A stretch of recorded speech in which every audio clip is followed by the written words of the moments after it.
Hello, and we are live. Welcome to the show. Welcome to the channel. I'm just going to try to stick this on. You know, what's gonna happen. Technical issues here. Hold on one second. It's all muted. Damn. Okay, right. We've lost Instagram then. I tried to be clever and put this onto Instagram as well, and it looks like it hasn't gone up. Maybe I can try. Oh, for fuck's sake, where's that? The Matrix is coming back, guys. Oh, okay. That's I see why. I see why. Okay, okay, fine. I understand. I understand. Right. Okay. The Matrix is back. It's trying to take me down, but it hasn't yet. So we're here. Welcome to the stream. Thanks everybody for tuning in. I tried to put this onto Instagram as well. Maybe we can try and connect it again. It's just a little bit.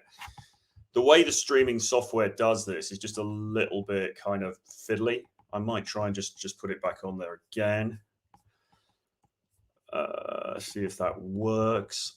In the meantime, as people are coming in, obviously this is a pivotal stream in the history of the Manosphere and in the history of the London day game community, if you want to use that word, because James Tusk, who's a good friend of mine and he's also one of the leading exponents in this area, summarily had his channel deleted by YouTube. It was on Friday, I think. I didn't know. I called him to talk about something else, to talk about some aspect of something we're working on. And he just said, "Hey, listen, my channel's gone." And I said, "Well, what do you mean?" And he said, "Well, my channel's gone." And I said, "Your channel's gone?" He goes, "Yeah, they've taken my channel down." And that was kind of it. Now, obviously, as you probably know, I mean, YouTube, obviously, part of Google, private company, they can kind of do what they want to do. I'm just going to, sorry about this. I'm just trying to sort of paste in this and see if I can get this going on Instagram, because it would be quite cool to have it on Instagram, but I don't know if it's going to work. Yeah. So anyway, this is so fucking annoying. Yeah, so basically he told me, okay, right, so we've been taken down. Now, as you are aware, obviously Google, YouTube, private company, they own the land that everybody works on. They can kind of do what they want. And if you upset them, then they can shut you down. And they don't really need much of a reason for it. Now, of course, they did send him an email and they did basically say, I mean, what they will always say in these circumstances is, you've gone against our terms and conditions. In some way, you've infringed our terms and conditions. And that's kind of what they said. Now, maybe it's something to do with me.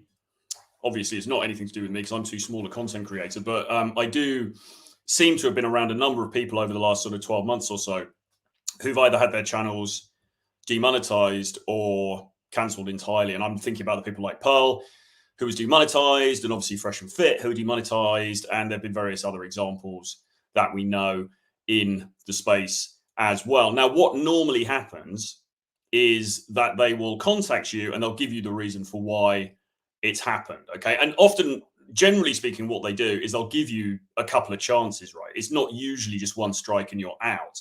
And what makes it particularly unusual in James's case is that it has been basically just one strike and you're out. It's been like, okay, you violated the terms and conditions. That's it. You're done. And that is a very unusual thing to happen, even for YouTube. And YouTube are fairly strict on their policies, as you all know. But even in the case of people like, like Pearl had a couple of warnings that had come through prior to when the demonetization happened. And even then after that, she was able to be in contact with YouTube directly. And, there is an appeal process and everything else. So that's obviously ongoing. In the case of James, we're trying to find out more information, trying to speak to YouTube to say, okay, so look, what is the reason behind this? Is there anything we can do? Is there anything to sort of reverse this, or any way we can sort of, figure something out here? And so far, nothing's come through. Obviously, it's the weekend, so there is that. But it does kind of seem like they're just going to say, okay, right, that's it. You're done. Game over. Okay. Now, of course, those of you who know Tusk's history will know that he's got previous at this, because he actually did have a channel before that also got booted off a while ago for some other reason. I don't know exactly why that was. That was a number of years ago. And then this was his new channel that he spent several years building up. And he'd hit, I think, something like 37,000 subscribers, which, you know, is pretty damn good. I mean, in the big scheme of things, we see content creators who blow up very, very fast. You know, we see content creators who get up to, you know, 100K in a few months and all the rest of it. But it has to be said, if you're a male content creator and you're putting out content that YouTube doesn't particularly like, I mean, we'll get into the Matrix stuff in a bit, but let's just agree, you know, YouTube doesn't particularly like men's dating content by and large, right? So it's not really going to get massively pushed out. Plus, on top, you know, you're not an attractive woman, and I hate to say it, but there is a little bit of gender bias here, because attractive women do tend to, you know, gain traction more quickly on social media than dudes do, even though James Tusk, very good looking fella, but, you know, he's not a hot young blonde. So with those two things working against him, he managed to get it up to 36, 37,000, which really was pretty damn good. And regardless of that, I mean, those metrics are one thing. You can look at those vanity metrics and go, what's your subscriber count, you know, et cetera, et cetera. But the really important thing was the level of engagement that he had with the people that viewed his channel. And he's always put out consistently high quality content. He's always been very, very good as somebody who makes, you know, presents and who makes videos and bantering with the camera, bantering with students, bantering with the fellow coaches and everything like that. Very watchable, very entertaining, very human as well, right? You know, somebody who can really bring this stuff to life, but in a very empathetic kind of a way. So you think, well, okay, you know, okay, yeah, he's a decent looking fella. He's got some stuff going on his side, but, you know, he feels the pain like all the rest of us. And he was always not shy to put up, you know, his rejection videos and all the rest of it. And I think that kind of just further endeared him to the audience, because, you know, people were just like, well, they could sense the reality of this guy. They could sense the sort of the vulnerability. He was a real guy. He was just out there doing it, you know. And now it's all been taken away. In the blink of an eye, his entire channel has been detonated. Okay, so what we're going to be doing, obviously, him and Les Thomas, his business partner, who you will know from his videos, they are going to be looking into this further as we go into Monday.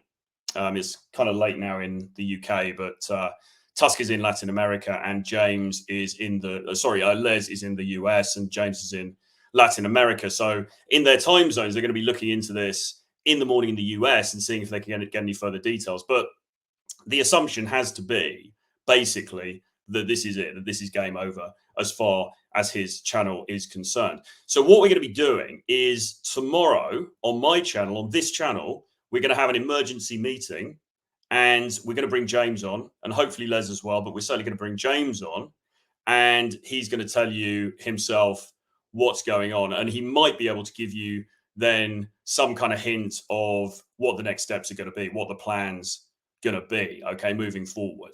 I think all of that stuff, I mean, listen, I'm not privy to all the conversations. I think a lot of that stuff is still kind of up in the air at the moment. They're currently looking at their options. They're figuring out, okay, what's the best way to handle this? What's the best thing to do now? What platform do we do? Where do we build again, et cetera, et cetera. But as I say, we're going to get him on tomorrow. And that show is going to take place at 10 p.m. UK time, which is going to be 5 p.m. in the United States, 5 p.m. EST. And we can get into it then. So put that in your diaries. I'll be doing, I'll be posting about that on social media tomorrow. So I won't let you forget. But, put that in your diary and join me tomorrow at 10 p.m. UK time. And yeah, we'll speak to the man himself. We'll find out how he's feeling about it and, what the plans are for the future, what the next steps are. Now, when I spoke to him, as you would expect, because, well, maybe not as you would expect, I don't know. But when I spoke to him, he was actually being pretty upbeat about it, surprisingly, and pretty sort of gung-ho about it. He was just like, this is life today. This is what happens. There's no point in dwelling on this. You've just got to get on with it and make the best of it, okay? That was kind of his overall attitude. So we'll see where he's at mentally tomorrow when we speak to him on the stream. Because obviously sometimes these things, it must be a shock, right? Because, you spent like a number of years building up a channel, building up, a body of work. Whether I know there's some haters in the chat, whether you think that, the value of that work or not, nevertheless, that is work over a number of years that's been concentrated onto this one thing. And now that one platform has just been erased permanently from the ether. Okay. So it's got to have some kind of effect. So hopefully he's doing okay, but he does seem to be at the moment. And as you know, he's a very positive, kind of forward thinking dude. So I think he's going to make the best of this, and there will be another chapter. There will be a part 2, hopefully. Although, and this is where we get into the more, conspiratorial side of this, because it is a bit strange. It is a bit strange that the channel just suddenly got nuked for apparently no reason, because they didn't have any strikes on their channel. Okay, so normally what has to happen is that you've got your YouTube channel and you have like a number of community strikes. I think you get up to like 3.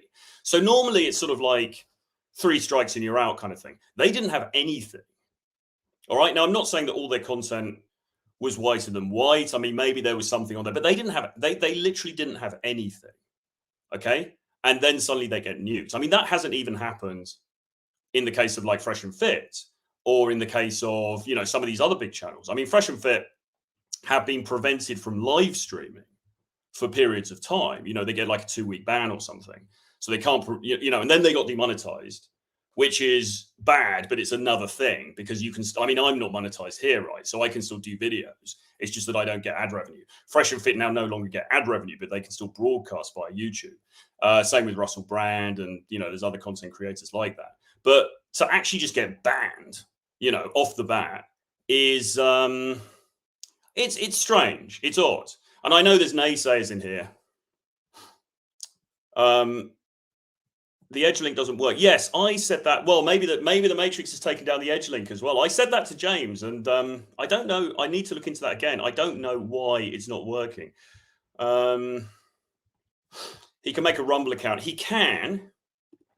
could make a Rumble account. And actually, we did discuss that because obviously a lot of people are moving over to Rumble now. It kind of makes sense. I mean, I sometimes think about doing something on Rumble as well. I should probably set up a Rumble channel at some point. The issue that you got with Rumble, of course, is that the audience is a lot smaller.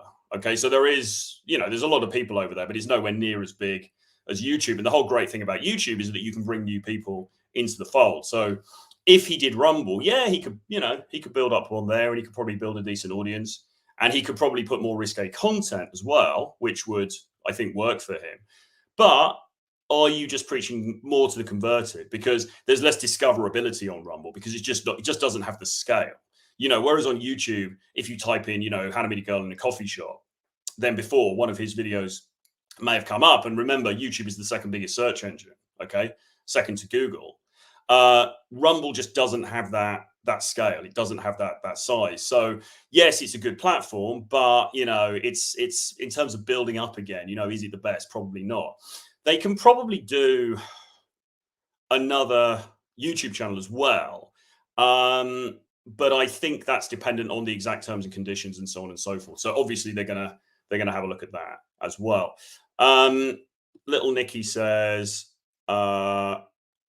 send Tusk a big hug from me. I will do.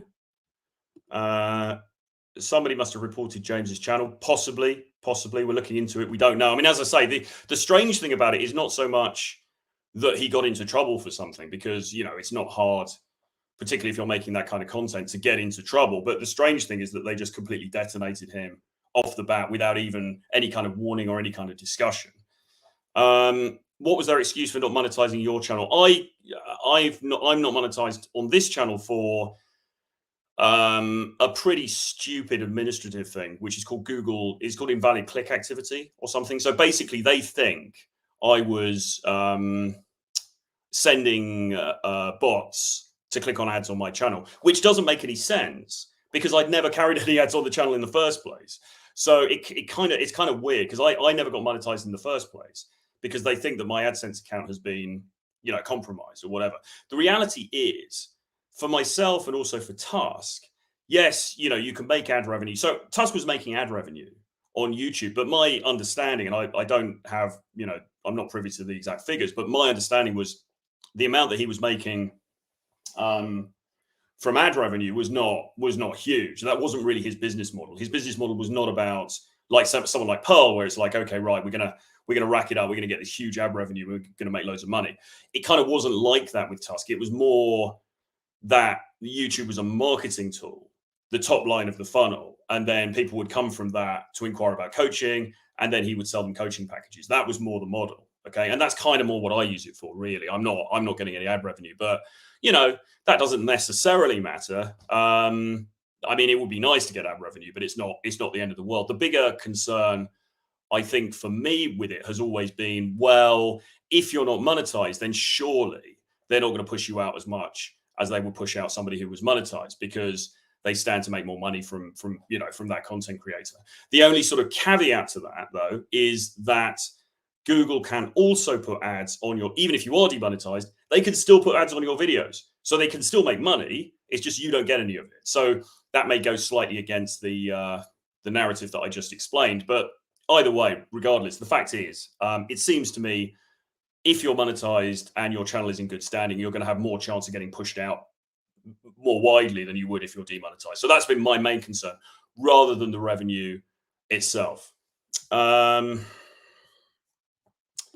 Yeah, okay, right. I'm going to have to speak to Les about this. So maybe the Matrix has taken down our sales page as well. If anyone here would like to sign up for the Edge, and basically we need to fucking sort this, because what they decided to do, what Tusk and Les decided to do, because we were just on the verge of launching this course, which is called the Edge. Okay, the Edge 3. We've released, obviously, as you imagine, 2 iterations of this already, the Edge 1 and the Edge 2, imaginatively titled. And the Edge 3 is the latest, the biggest, the boldest iteration of that. And we were just on the verge of launching that program. Like, they were uploading the videos ready to go this week before the ban came. And that is why we are saying, look at this Matrix attack, because it does seem, and listen, shoot me if I'm wrong, I don't know, I've got no idea, but it does seem like the only thing, the query, the specific problem that YouTube apparently had was over those videos that they uploaded that were specifically related to this program, which is called the Edge. Now, the Edge is all about reclaiming your masculinity. Okay, the Edge is all about becoming that top 1% guy. Okay, the Edge is all about optimizing your hormones, leaning into that dark triad side of your nature, becoming more masculine, becoming more of a risk taker, more of a guy who steps outside of the mold and really goes out into the world as the best version of himself, as the hero's version of himself, and takes what he wants. Okay. And it does seem a little bit odd. And I'm not a conspiracy theorist, right? I'm not really into all of this bullshit, batshit kind of stuff that people talk about a lot online. I find a lot of it deeply, deeply skeptical. But there is, wouldn't you agree, something a little bit odd, that just as they upload that content, suddenly the channel just gets nuked forever. It seems a little bit strange. Something doesn't add up. And it does seem like there's something about the nature of this content that whoever it is, all right, the powers that be, they don't want you to see this content, because otherwise, why would that have happened to James's channel? The only reason being, I mean, they weren't bothered about his infields. They weren't bothered about even videos where there were some more risque shots of girls and things like this. They weren't bothered about any of that. Suddenly, you start uploading some videos talking about masculinity and talking about escaping the Matrix, basically, and the channel gets nuked. I mean, even for the least conspiratorially minded person in the world, and I'm pretty much up there, I think, because I think a lot of it is bullshit. But even for me, you've got to look at it and think, that is a little bit strange. That's a little bit odd. The Earth is flat, guys. Okay, I don't think he's arguing in good faith. I don't think the Earth is flat, but I mean, as I say, you tell me then. So I know people are sort of going to joke about this and they're going to kind of shoot the messenger and stuff. But if you don't think that it is a coordinated Matrix attack, then you tell me what it is. Educate me, right? What is it that he did? Because I know, from behind the scenes, I know that they hadn't had any strikes. All right. So what is it? Like in general, I mean, even a company like Google, they could be pretty strict, but they don't just wake up one day and just randomly decide to delete somebody for like zero reason. You know, there must have been a reason behind it. So you tell me what the reason was. Okay.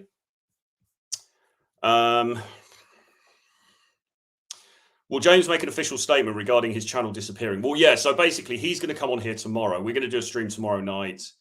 It's going to be 10 p.m. UK time, and it's going to be 5 p.m. EST.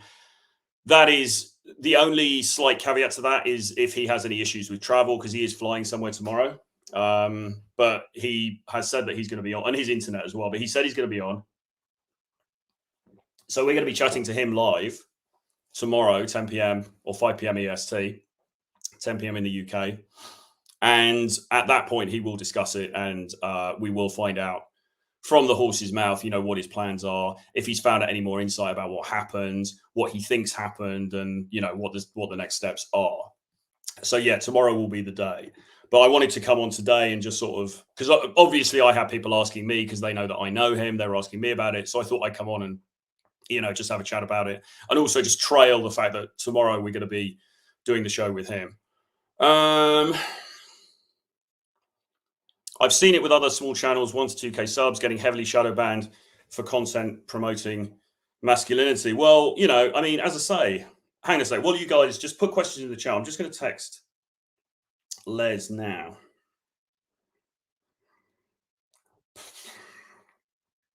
I mean, what do you guys think it was then?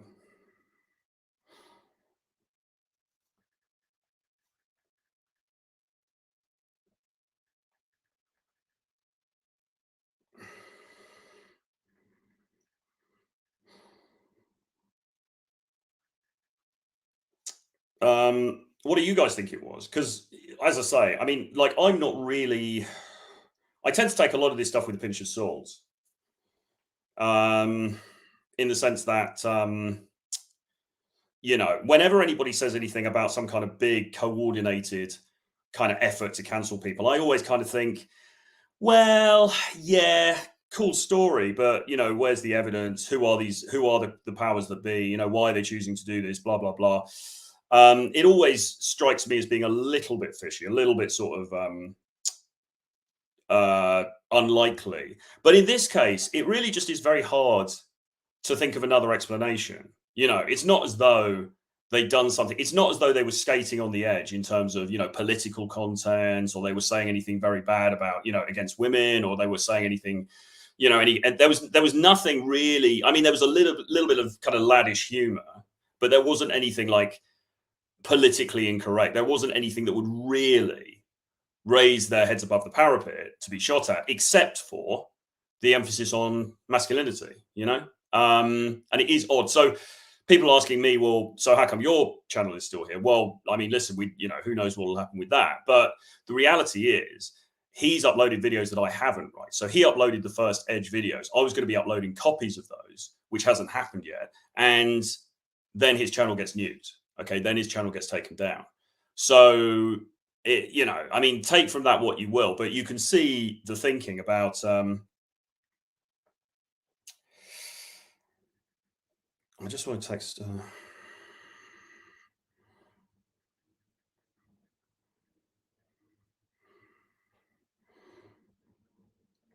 If you guys are trying to get through to the Edge page, by the way, try it on mobile. I don't know if you guys are on mobile or if you're on you know, a laptop, but it seems for some reason I'm able to go through on my mobile, but MacBook is having a problem.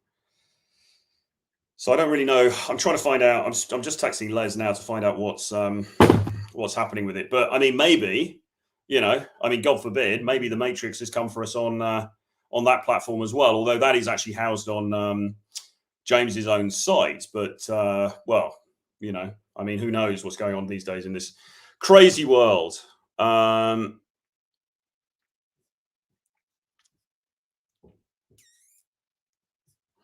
Okay, so who complained? Do we know? No, we don't know yet. What did they say? We've said already, really. We're still waiting to find more information. I mean, it's always about terms and conditions. It's always about, you know, you went against our terms and conditions. You did something we don't like. We don't really have to tell you what it is, and that's it. So we're trying to find out more information at the moment. How do you protect yourself as a content creator to diversify your income? Well, yes. I mean, you know, you want to have irons in a few fires, as it were. It's good not to rely totally on content for a living. And it's also good to be on various different platforms as well. And there is a good argument for having your own platform.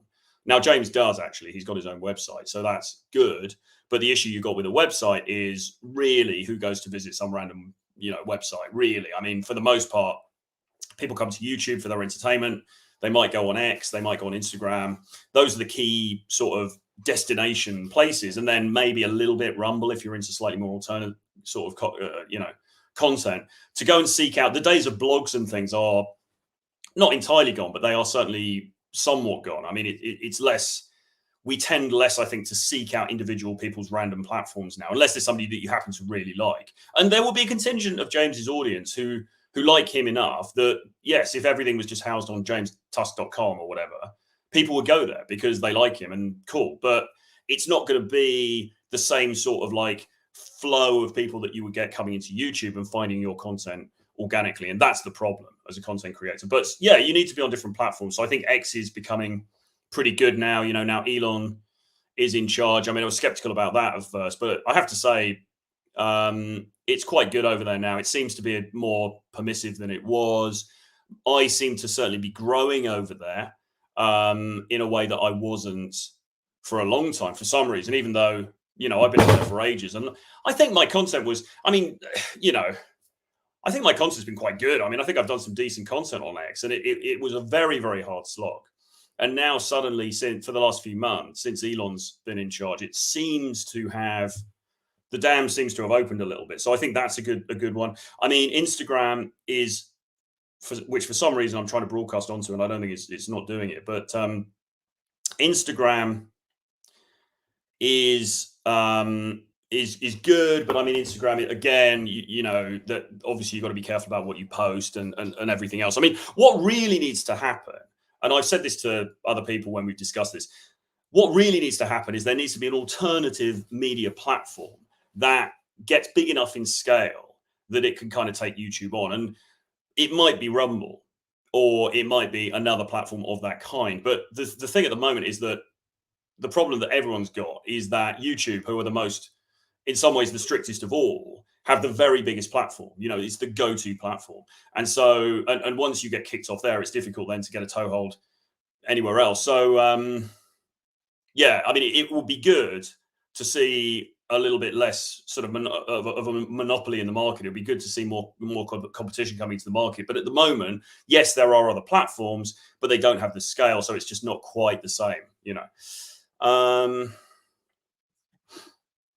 Troy, they don't want guys knowing this information. They want them feminized. Well, absolutely. I mean, that is the conclusion. Really, we have to draw, because otherwise, why does it get taken down when they start doing masculinity videos? Because what we're teaching you here really in the edge is the keys to the kingdom as far as dating and sex is concerned. Okay. It's becoming that elite top 1% alpha male, for the want of a better word.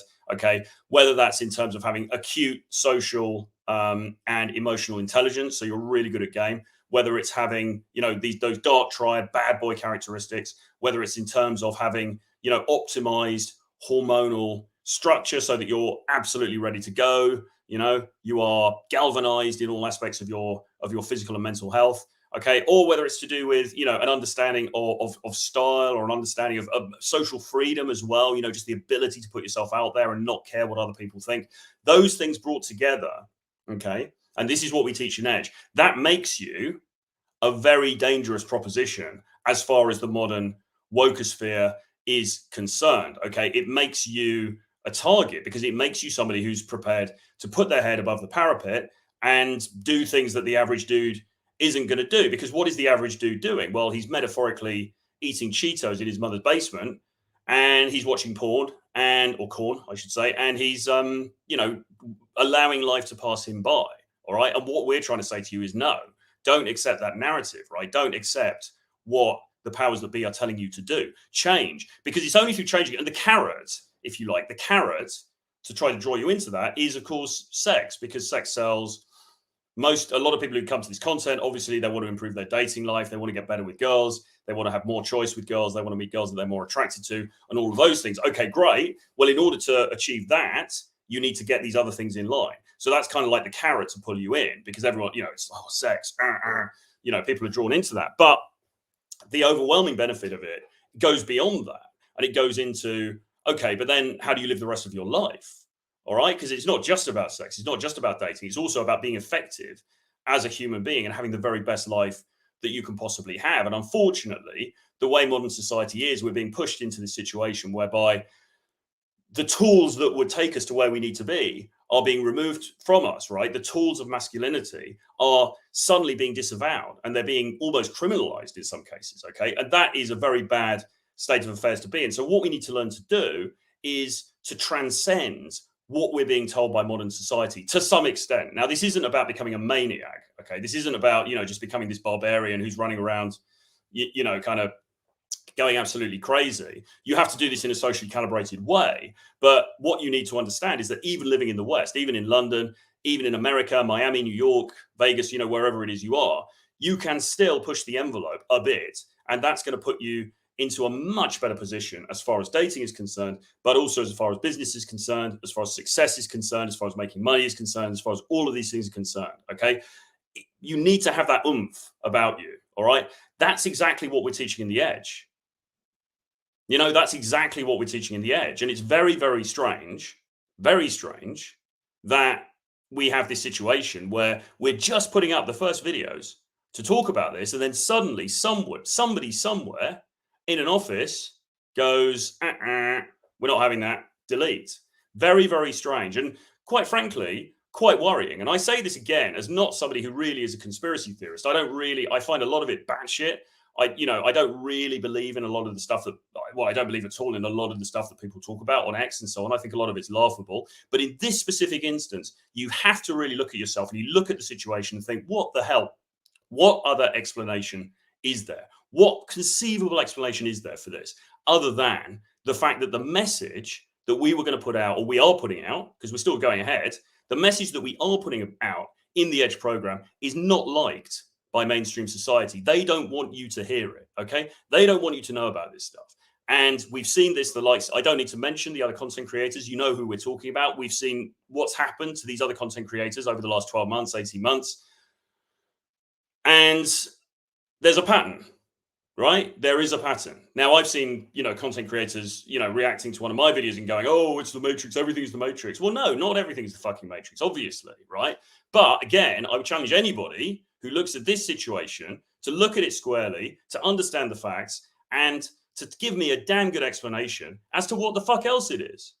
Okay? I don't think anyone can do that, right? So people can take the mickey or take the piss and like, yeah, the Matrix, blah, blah, blah, everything's Matrix. I don't believe everything's the Matrix at all. I think it's kind of, and what is the Matrix anyway, right? It's a made up term. It's a metaphor, okay? It's a metaphor for systems of control within the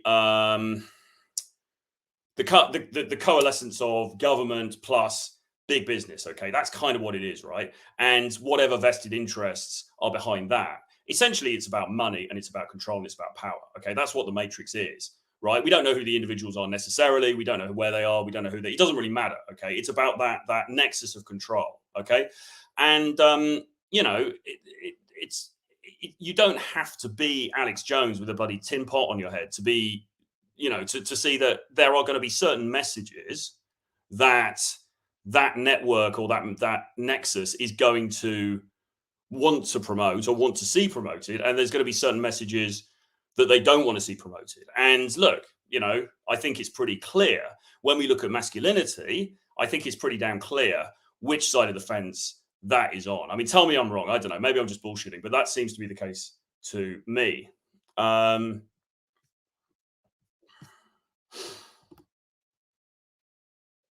Wasn't it Andrew Tate who started going about the Matrix? Yeah. Probably a YouTube moderator that gets no goals on an angry stream and banning dating channels he watched that let him down. Perhaps, yeah. Little Nicky, when men discuss about certain powers not wanting them to succeed, they're not making it up, it is real. Nicky says, I have huge sympathy for young men in the dating game, and it will only get harder by removing mentors such as James. True, absolutely. How much is the Edge, Troy? So online course only, £579. Okay, it's open until the end of this week. I think we're keeping it open until Sunday. and then it closes. Okay. And as I say, at this point, and I'm not being melodramatic here, but at this point, we genuinely don't know what's going to happen with James and with Les, because, you know, like at the moment, obviously they want to carry on and they want to fight the good fight. But, you know, the problem is that obviously it's going to take time to build up a new YouTube channel. That's not going to be easy. That's not going to be an overnight thing. That's going to take time. And we're live on Instagram. We're live on Instagram. How exciting. Welcome anybody on Instagram. Please put your questions in the chat. You know, let me know what you're thinking about this. Get your tinfoil hats on and we can talk about conspiracy theories. That's exciting. I've only just managed to do this. It looks like, a few people are coming in. Hello, Instagram people. Good to see you. It's quite exciting just from a techie point of view, because the software that we use is, we all use a thing called StreamYard. Most of us do anyway. There's a thing called StreamYard, which is the streaming platform. And for me, it goes out to, obviously, YouTube. It also goes out to X, to my X account. And they've just allowed you to connect Instagram Live, but you have to jump through a little bit of a hoop with Instagram Live, because you have to then put in a code and all this kind of stuff. But it looks like it's now working, which is pretty cool. Because I haven't actually gone live on Instagram for a long time. And I'm up to 7,000 on Instagram now, which, you know, in the big scheme of things, is obviously not a lot, but it's pretty good. You know, it's pretty damn good. We're up to 7,000. So thank you everybody on Instagram for subscribing. And if you're watching this and you're not on my Instagram, then do go and support me over there. It's at Real Troy Francis. Just give me subscribe to me over there, because, you know, as you can see, you know, we never know which of these platforms are going to get taken down. I mean, who knows, you know, my own site. I mean, I try to keep things relatively clean on here, and obviously I think I generally do that, but, you know, who knows, right? I mean, so, so make sure that you support us on all channels. I mean, James is on Instagram as well, and he's also on X, and his audience is growing on X. I think he's up to about 1,000 on X now. So I would follow him over there as well, because you'll get updates from him on X as well as Instagram. And, you know, I mean, maybe those channels become more important as we move forward. I mean, maybe, you know, YouTube becomes less important in the big scheme of this kind of content. Well, we'll kind of have to see, really. But I would support people on all channels, because if one of them gets taken down, you can catch up with them elsewhere. Anyway, with all that being said,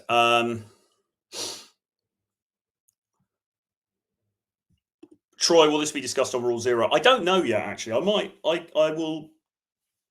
will suggest it. That's a good point. I'll suggest it as a topic and see what they say. Thoughts on Rumble? Looks not great. You know what? I mean, I haven't spent a lot of time on there, to be honest. I mean, I've watched a few Tate things on there. I've watched Fresh and Fit on there, a couple of other bits and pieces. I haven't really spent a huge amount of time on there as just a general consumer.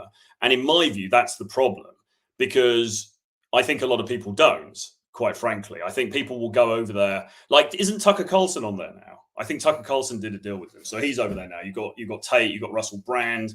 You know, you've got this kind of ragbag of these people who've been banned elsewhere, and they're all over there, which is fine. You know, and they've got massive audiences, so they're going to bring their fans over with them, and people go on it to watch their show. But I'm not so sure about the discoverability side of things, because YouTube, you know, I spend quite a lot of time on YouTube, both for work stuff and also for, you know, personal stuff. And so, you know, that then builds on itself, because obviously, as we all know, you know, I'm getting recommended things. I'm watching those things. I'm getting, you know, and then you get into that whole ecosystem. Whereas with Rumble, I just don't spend enough time on there, so I don't really know. But I hope that it picks up, and I hope that it becomes more of a thing, because, yeah, you know, I hope it becomes more of a thing, because we need some healthy competition, I think, in this marketplace, right? I mean, in the whole video hosting marketplace. I mean, you know, you can host videos on X as well at the moment. So I put up a lot of videos on X. The thing with X is, as much as I like it, as far as video is concerned, you know, there's no searchability, really. You know, the videos, I've got my videos on my highlights page, and people can have a look at that. But, you know, it doesn't rival YouTube as an interface is concerned. So that's a bit of a problem as well. I mean, they need to hopefully they'll improve that as things go forward. But yeah, at the moment, really, YouTube is the only game in town.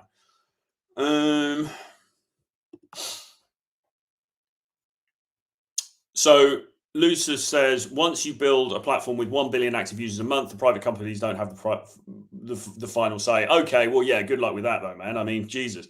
Yes, obviously, if you that's like saying if you become the richest man in the world, then you haven't got a problem with money. I mean, yeah, obviously, but I mean, it's not an easy thing to do that, and particularly with content. I mean, for a start, let's say male dating content is a niche thing anyway, for a start, because there's only 50% of the population of men, and of those, only a certain proportion are looking for dating advice or would seek online dating advice. So it's niche anyway, and then it's niche, and it's also disapproved of in the general culture, right? So it's pushed down anyway. So you've got a double whammy of things against you, right? So to then think you can build a 1 billion person platform is ridiculous, really. Instagram is cuck too.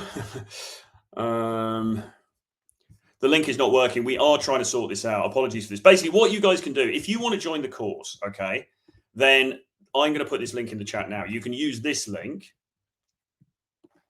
You can use this link, and you can join the course with this link. Okay, so if you go through to that, £579. We will then be in touch. We will send you an email with all the details to let you know about. We'll get you into the WhatsApp group. Okay, so you'll have access to James, to myself, and to everybody else. We will let you know about when we're going to start teaching the program, etc., etc. But you can get in using that link. The actual sales page, there seems to be a problem with it at the moment. So this is just a link, and it goes through to payment, which is great because you can get in, but it doesn't have that information on there. So go through to that. I would recommend that you do that because, as I say, we're keeping this up for this week, and then we are going to take it down. And as I said, I mean, the bigger picture is we don't really know what's going to happen with James and Les, whether they're even going to carry on with this or not, right? Because, you're in a situation where you've got a healthy business, you've got a YouTube channel, which is not enormous, but you've got 37,000 people on there. You've got inquiries coming through, you've got new business coming in the whole time. Suddenly that gets shut off without warning. Now, yes, you can build it up again. Yes, maybe you've got contacts lists, you've got other things that you can do in the meantime. But in the end, I mean, it's really in the lap of the gods what's going to happen now as far as they're concerned. We'll find out more from James tomorrow, but maybe he hasn't even fully decided yet. It could be that he gets out of the game in the end because he might think, well, do you know what? Actually, sod it. I'll just go and do something else. And if that happens, then it's game over. It's good night, Vienna. So I would highly recommend that you do join the Edge now. As I say, that is the booking link there. I put it into the chat. I'll put it below the thing, and we will take it for there.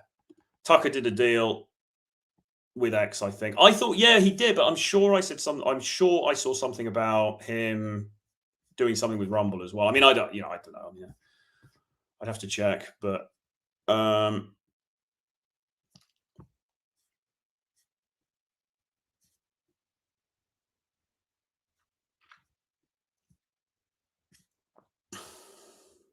so Andrew Tate, yeah, he started talking about the Matrix, but obviously, if you think about the term red pill, I mean that had come from the movie The Matrix anyway, so it was kind of out there anyway. I think Tate certainly popularized it, and he certainly started talking about it a lot more and very vocally. But regardless of the term you use, I mean, you can say the Matrix, you could say the elites, you could say the deep state. I mean, whatever you want to say, it doesn't really matter what term you use. The concept is basically the same, that there are forces, there are vectors of control that would seek to promote certain messages and seek to suppress other messages, okay? And that's on just one level of control. But that, and to say that that's not going on would seem to be naive when we look at just so much of the stuff that's happened in the media over the past, year or so.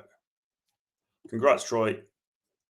Is his old content just gone then? I don't know, but I think they've got a lot of it backed up. So I imagine a lot of it's going to reappear at some point. But right now, I don't know exactly. So we're going to have to ask him tomorrow. Are you on Rumble too? Not yet, but I probably will at some point set up a Rumble. Remember, I've got another YouTube channel now, guys, as well. I've got a second YouTube channel, which is called The Dating Game with Troy Francis, which I am doing with Pearl. Although not that Pearl's actually on the videos as such, but I've got this second channel. It's produced by her team. It's all very professional. It all looks great. And we're discussing similar kind of content over there, really. We're discussing, the modern dating marketplace, what's good, what's bad about it, which is most things, what's good about it, which is not very much. And we're discussing like, dating advice and how to get better in the dating marketplace and so on and so forth. So that channel, we're on about 1,000 subscribers there at the moment, but it's growing pretty fast and Pearl is promoting it. So, I've just put that into the chat. So subscribe to that as well, because, depending on how things go, that might become the predominant channel. We're just going to have to wait and see. But certainly the production values over there are a lot higher. The editing is a lot better. We're covering the same kind of thing, but maybe slightly more sort of manosphere type content, slightly more kind of, I hate to say celebrity content, but you know what I mean? Looking at stuff that's actually happening in the real world and talking about that, breaking it down, plus the good old dating advice, the game advice, the pickup advice, etc. I did a bunch of infill breakdowns on there the other day, some of which I've started to clip for this channel. But if you want to see all of that, then go over there now. Well, not now, but after this stream, and have a look at that, and then you'll be able to check out those infill breakdowns as well. So yeah, I think having multiple kind of outlets is a good thing.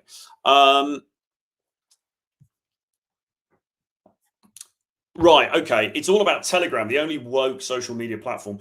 Yeah, possibly. Well, look, I mean, we've at the moment, right, for the Edge, we've got the guys in a WhatsApp group. Okay. We've got the guys in a WhatsApp group. We might do a Telegram group as well. I mean, I've got my own Telegram group. I don't want to promote too many things on this stream, but I've got my own Telegram channel as well. So, you can join me over there. But yeah, maybe we'll do a Telegram group. Maybe that is a bit more robust even than WhatsApp. Probably is. Yeah, so yeah, that's a possibility also. Will you be coaching in Norway, Sweden this year? I need to have a look at probably yes. I need to have a look at the list. I need to have a look at the list that James has done. But drop me an email, troy@realtroyfrancis.com, and give me your name and your contact details, and we can get on a call. We can figure something out. I mean, undoubtedly there will be opportunities for sure, but we'd have to figure out exactly when. So yeah, drop me an email on that, and I can let you know. And by the way, if you've got any inquiries about any of this stuff, whether it's the Edge online course, James Tusk, or any of this other stuff, just drop me an email, troy@realtroyfrancis.com, and I can help you out directly there. What else was I going to say? The other thing about the Edge is we have a boot camp, which is going to be in Bogota, Colombia, which is coming up on the 4th to the 7th of April. That's only open to people who are in the online course, okay? So the online course runs for 10 weeks. It's 10 weeks of content plus us doing a couple to 2 to 3 live Zoom webinars per week, where we'll bring in different experts on all different aspects of masculinity, and we'll be teaching on all of those things, plus all of the good game stuff, the dark triad stuff, the hormonal stuff, the how to be the bad boy stuff, etc., etc. And then the culmination of this is going to be in April when we run the bootcamp in Bogota. And Bogota, Colombia is a nutty place, okay? It's a fucking crazy place. Beautiful girls, amazing city, very exciting, loads and loads of stuff going on, great nightlife, very, very vibrant, very, very out of control, all kinds of shit happening there. It's fantastic. And girls are very, very friendly, very kind of open to socializing and so on and so forth. And there are some pretty just crazy kind of things going on there. And that's why we do the Edge events there, because the whole point of the Edge is, well, as it suggests, it's a bit edgy, right? So we can take you to some, some kind of like nightclubs that are a little bit kind of crazy, take you to some slightly seedy kind of debauched places, and really just throw you in there in the deep end. If you want to get your dating stuff sorted out, this really is the only game in town. The stuff in the Edge, right? Nobody else really is teaching the stuff in the Edge. I mean, people are teaching game. They're teaching like, oh, what to text her, and what do you say when you meet her in the street, and what's your stack going to be, and all of this kind of shit, which is fine, which was fine in 2012. Great, whatever. It's not really cutting it in 2024, okay? And the reason it's not cutting it in 2024 is because we've all got Instagram now, we've all got social media, and she's comparing you to a lot of other dudes. It was fine back in 2012 to rock up, and you had a couple of cute day game lines, and she was like, oh, that's ha ha ha, yeah, maybe I'll go for a drink, and that was enough. Okay, now it's not enough. All right, and the other thing to compound that is that testosterone is also falling 1% per year.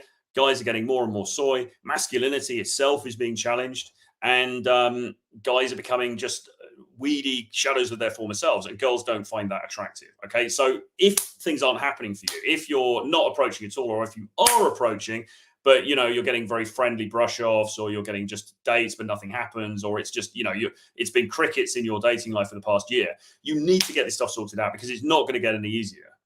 Okay, it's really not going to get. It's going to get harder from here on in, and we see the likes of James being taken down.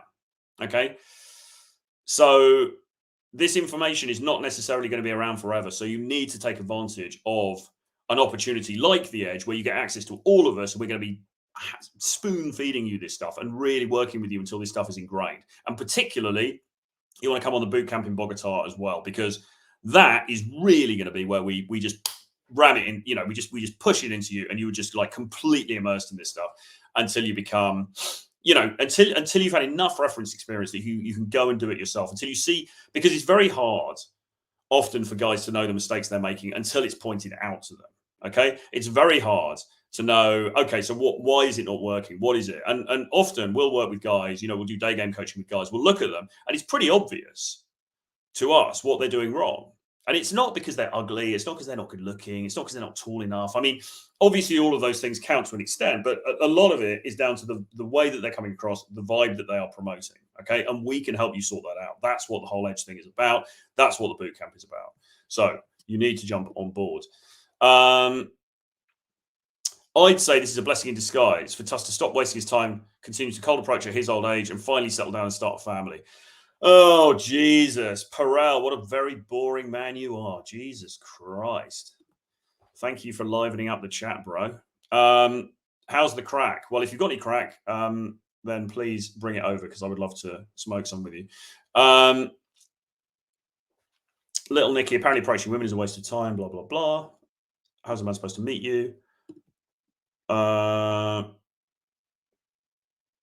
was talking about YouTube. Oh, I see. Right. Okay. So sorry. Yeah, this comment from before. Now they have so many users a month, 1 billion. It becomes political and about the shareholders' value. Yeah, that is. Yeah, absolutely.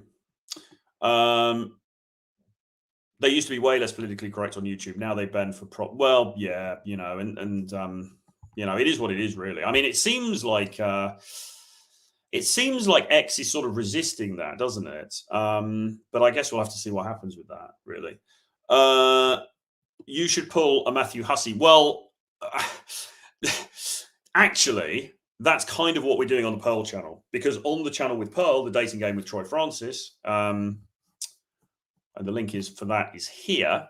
We are going to be doing content for women as well. Okay. Now, how much content we do for women is going to depend, and we're going to obviously have to see. I've done one video already I've done a couple of videos actually aimed specifically at women, saying, look, these are some of the mistakes you're making. These are some of the things you could be doing, blah, blah, blah. They've done quite well. Obviously, we're going to have to see how that develops. But yeah, I mean, I think the Matthew Hussey thing of speaking predominantly to women, or at least to women as well as to men, is not a bad move in the current environment. So yeah, I mean, watch this space. I think for me as a guy, it is, I'll say easier. I mean, I suppose it is easier for me to teach guys, because I've been through a process myself, and I kind of know the struggles intimately and so on and so forth. But at the same time, obviously, I've dated different girls. I know very much about their experience as well. I've intimately seen it from their side, from people sharing things with me and so on. So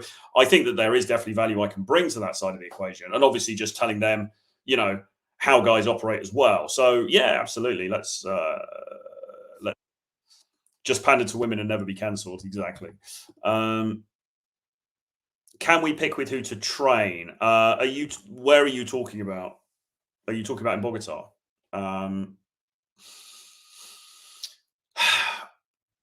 Deaths in Colombia. Well, I saw an article about that, but I mean, there has been. I mean, yes. I mean, there's that's been around for a while, but I don't think that. I mean, certainly it's not an issue that that we've ever seen. And anyway, that was in Medellin, and we're not going to be going to Medellin. We're going to be in Bogota, which is a different.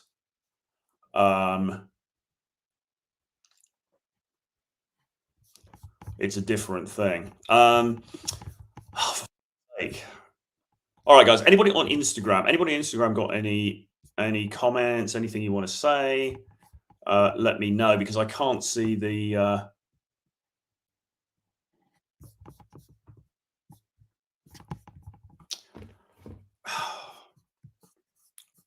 Yeah, put more questions and stuff in the chat. I just want to. I'm just trying to do something while we're on here. I just want to send this to the guys, because they seem to be saying, has anybody tried to click through to the Edge sales page? Because they're saying it's working, and it seemed to kind of be working on my phone, but now there seems to still be a problem with it. You see, this is what happens once the matrix takes hold. You are screwed. Right, I'm going to send that to him.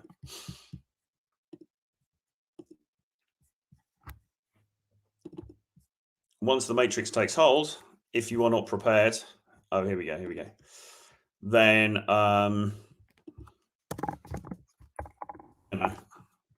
you're not getting any action. Oh, for fuck's sake.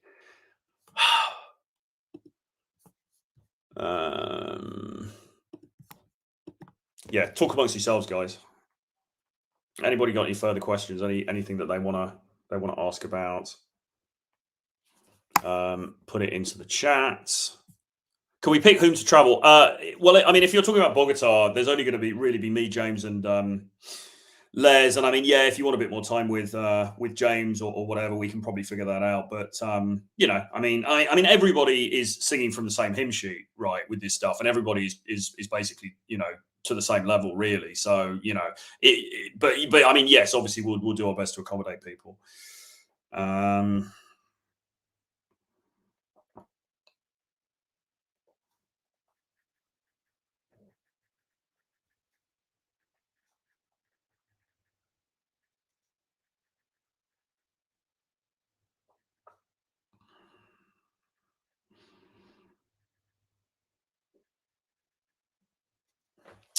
Yeah. Okay.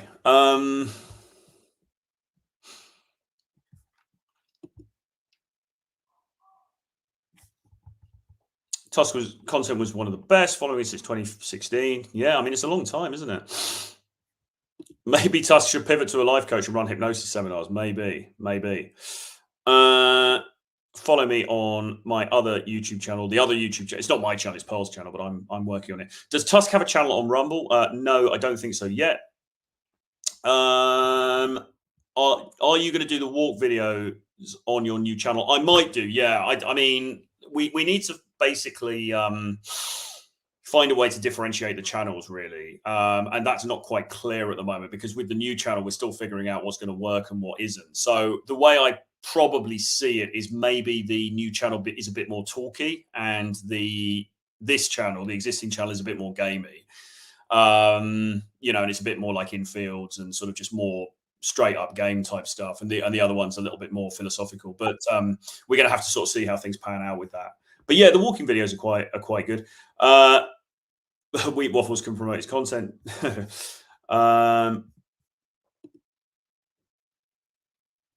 It will be, because you've all been to the web page. It's on cache on you guys' browser history. And this is page not found.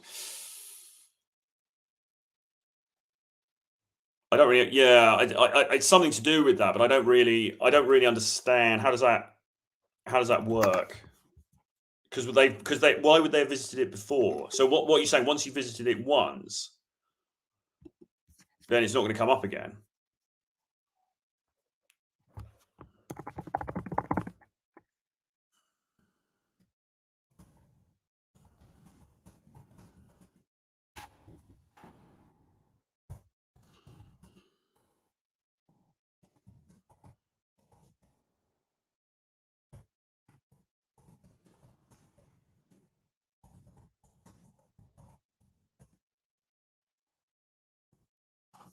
Oh, for fuck's sake.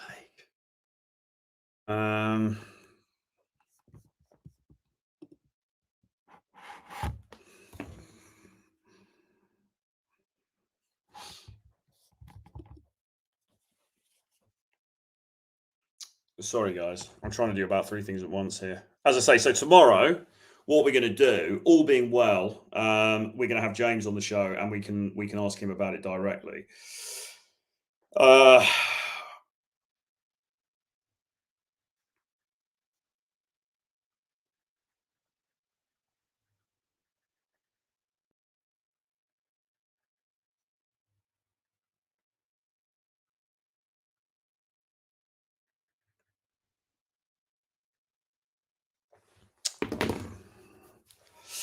yeah. Okay.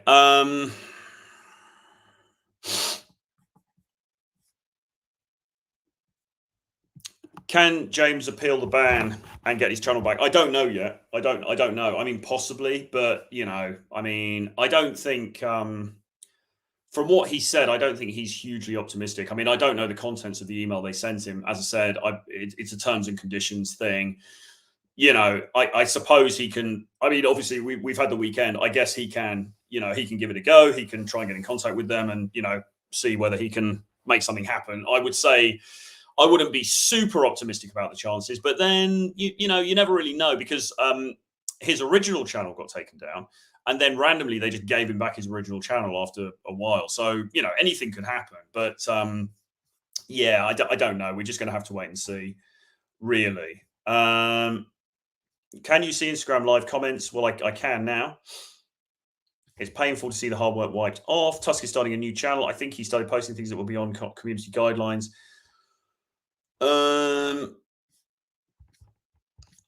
Various comments in here. So yeah, keep it coming. Keep it coming. Anybody got any other questions or anything else? Which country you're in? I'm in the UK. There's a Tom Torero channel. Yeah. Is Jack Napier still? Yeah, I think Jack Napier's still around. I mean, we just sort of like we were doing it sporadically, and it wasn't. I mean, it was fun, but it wasn't really getting the as good views as when we did the art of seduction. And I mean, there's so many potential things. I mean, I maybe we'll do it again. Maybe we'll pick it up again. I don't know. I need to speak to him. I've not spoken to Jack since New Year, but yeah, I mean, maybe we can start it again. There's so many different things that you can do. You get pulled in these directions all at once.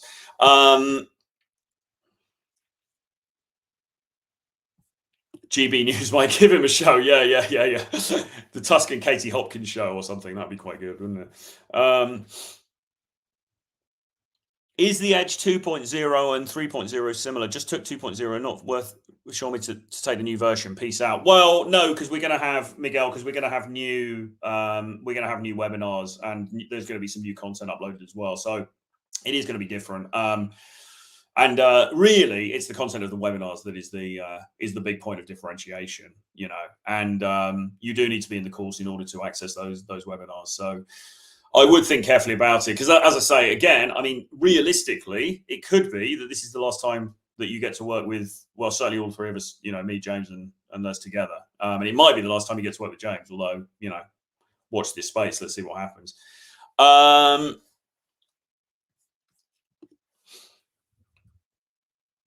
With all the traveling you've done so far, what places stood out for you to consider moving there if you decided to? I think it would probably, I think I would definitely consider moving to Warsaw for a while. I think I could live probably quite happily in Warsaw because it's just a great city. It's small, very small compared to London, but it's it's big enough. It's kind of there's stuff going on. It's quite vibrant. Lots of very pretty girls, friendly people. It's kind of cheaper than here. There's a lot of plus it's very near as well. It's like 2 hours from London, so there's a lot of plus points for Warsaw. If it was further afield, probably Colombia, maybe. I mean, like Bogota or something, maybe.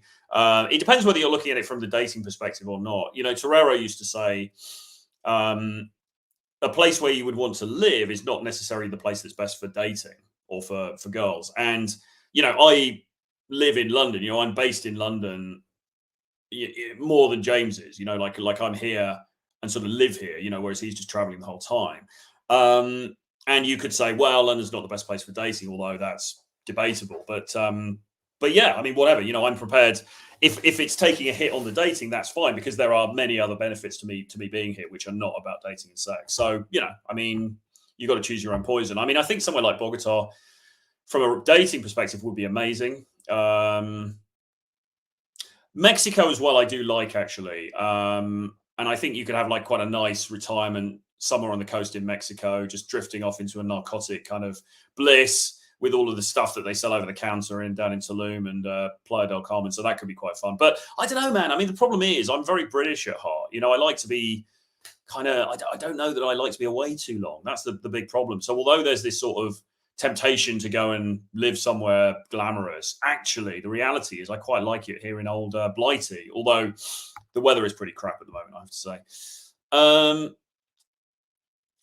When you go to a website, you get cookies. That's what caching is. It allows your device to load. If you go, that will most likely load. Right. I'm still not quite clear on this though, because people, weren't you saying before? People had been to the website and now it's not loading.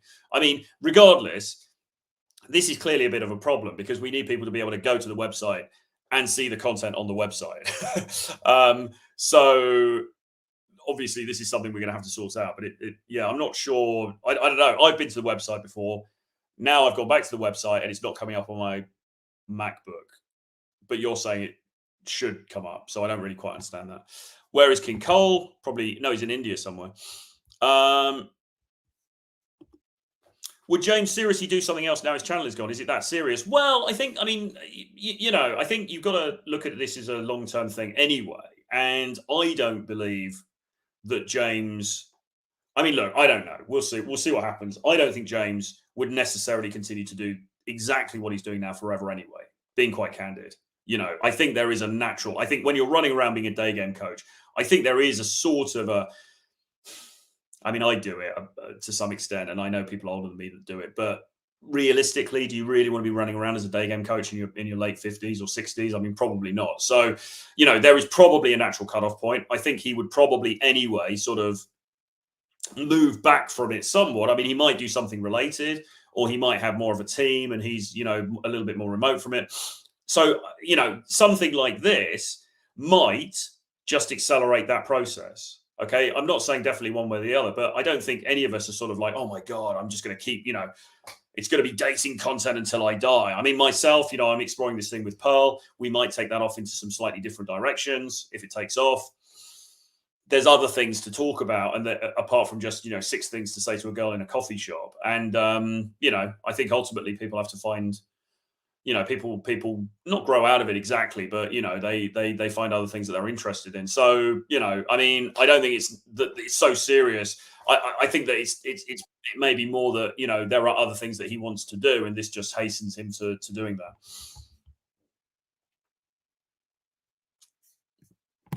Is Tusk putting some material anywhere besides YouTube? Well, yeah, Instagram and X. I've never seen anything on James's channel that will violate YouTube's terms. Is YouTube's banning infill videos completely?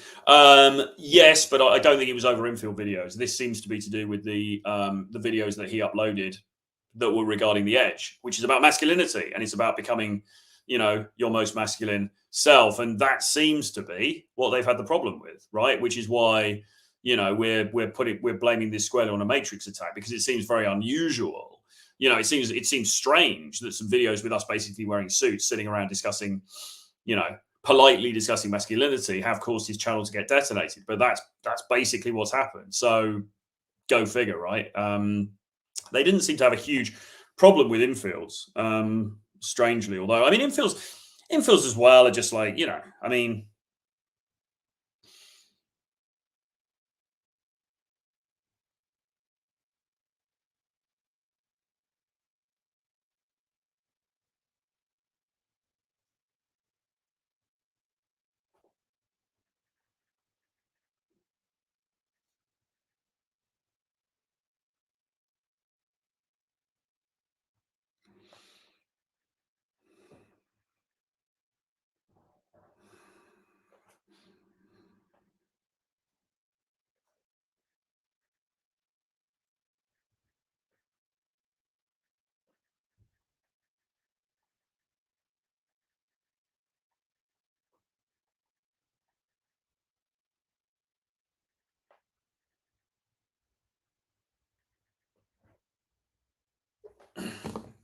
Yeah, I mean, I think infields in themselves, I mean, infields are not, I mean, going up and having a conversation with someone in a calibrated way, even in 2024, shouldn't really, frighten the authorities too much. I mean, there are big channels that have infields on them and they seem to be fine.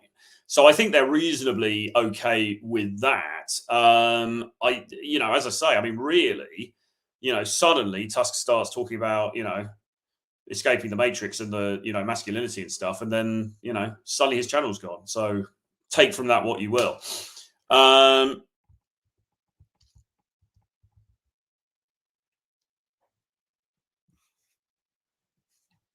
Did you take the testosterone test as James suggested? Is it a real thing? Yeah. What do you mean? Yes, obviously, getting your testosterone tested is a real thing. Sure. I mean, everyone. Come on, man. Everyone knows that. It's not a Tusk thing. It's lots of people get their testosterone levels checked. It's a very, very standard thing to do. Yes, I did, and yes, it's a helpful thing to do, and yes, you should probably do it. But not just testosterone, just all hormone levels of different things, and then get them examined by somebody like Dave Lee, who actually knows what he's talking about and get some advice. Wheat Waffles got banned from his uni campus for asking women questions. Not even cold approach. The West is doomed for that stuff. They want you to sit at home and swipe on Tinder. Sad to me. Yeah. Okay. Fine. I mean, I kind of agree because James's channel's just been nuked. So yes, I do agree. But at the same time, I think a universe. I mean, I don't know the specific circumstances of Wheat Waffles, but I think if you're a slightly uncalibrated guy wandering around with a camera asking slightly odd questions to women on a university campus, even if you're a student there, I think you are perhaps asking for trouble. I think that there is a marked difference between that and being in Starbucks and saying to the girl beside you in the queue, "Oh, hey, that looks nice. Do you always buy your cappuccinos here?" I'm fully on board with the idea that yes, this is a less permissive time, but I also do think that there is still some cracks of hope out there. I don't think it's this completely draconian thing, and I don't think we can really put too much store in the fate of Wheat Waffles. Who is perhaps not the most calibrated of people. I don't know.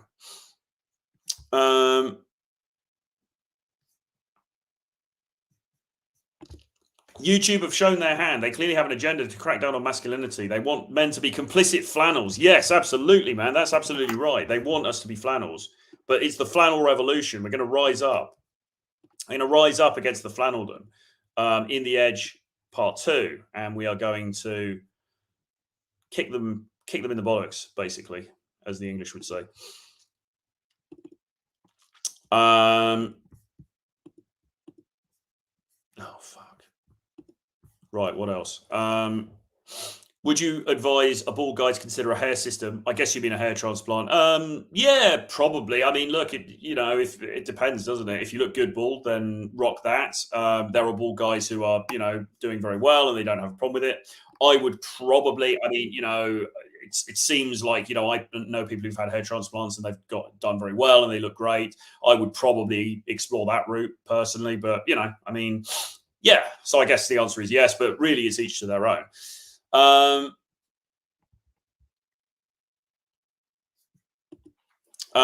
Troy, is life boring for older men without kids? It feels most people start settling down and focus on themselves. Well, why would it? I mean, no, for me, no. I mean, why would it be boring? I mean, I'm traveling around the world and I'm dating lots of women and making YouTube content. I mean, it's not boring for me in the slightest. I mean, whether it is for other older men without kids, I don't know, but it's certainly not for me. But then, my life is maybe designed in a slightly different way to other people.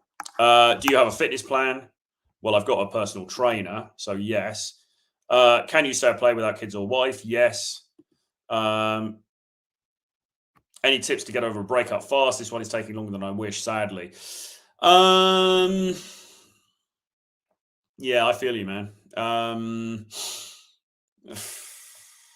Not really, unfortunately. I don't think there's any easy answer. You've just got to erase any kind of reminders, and don't look at any social media, don't look at old messages, just completely, and try to force down the thoughts when they come up, and take it a day at a time or take it an hour at a time, and just be like, okay, because every time you you engage with those thoughts, and every time you engage with that nostalgia, you're kind of feeding if you think of it like an addiction, you're kind of feeding that addiction again, So yeah, it's not easy. But really there is no real answer except to just, and meeting other people as well. I mean, Miguel, we've talked about this a lot of times, but you need to get out there and start approaching more. I mean, it's not that it necessarily takes away completely, if you've been sort of close with somebody, but if you've got other girls around and you're dating and stuff like that, it certainly it takes your mind off it to some extent, I would say. All right, so we've done an hour and 15. So if anybody's got anything else, any other questions, comments, put them in the chat.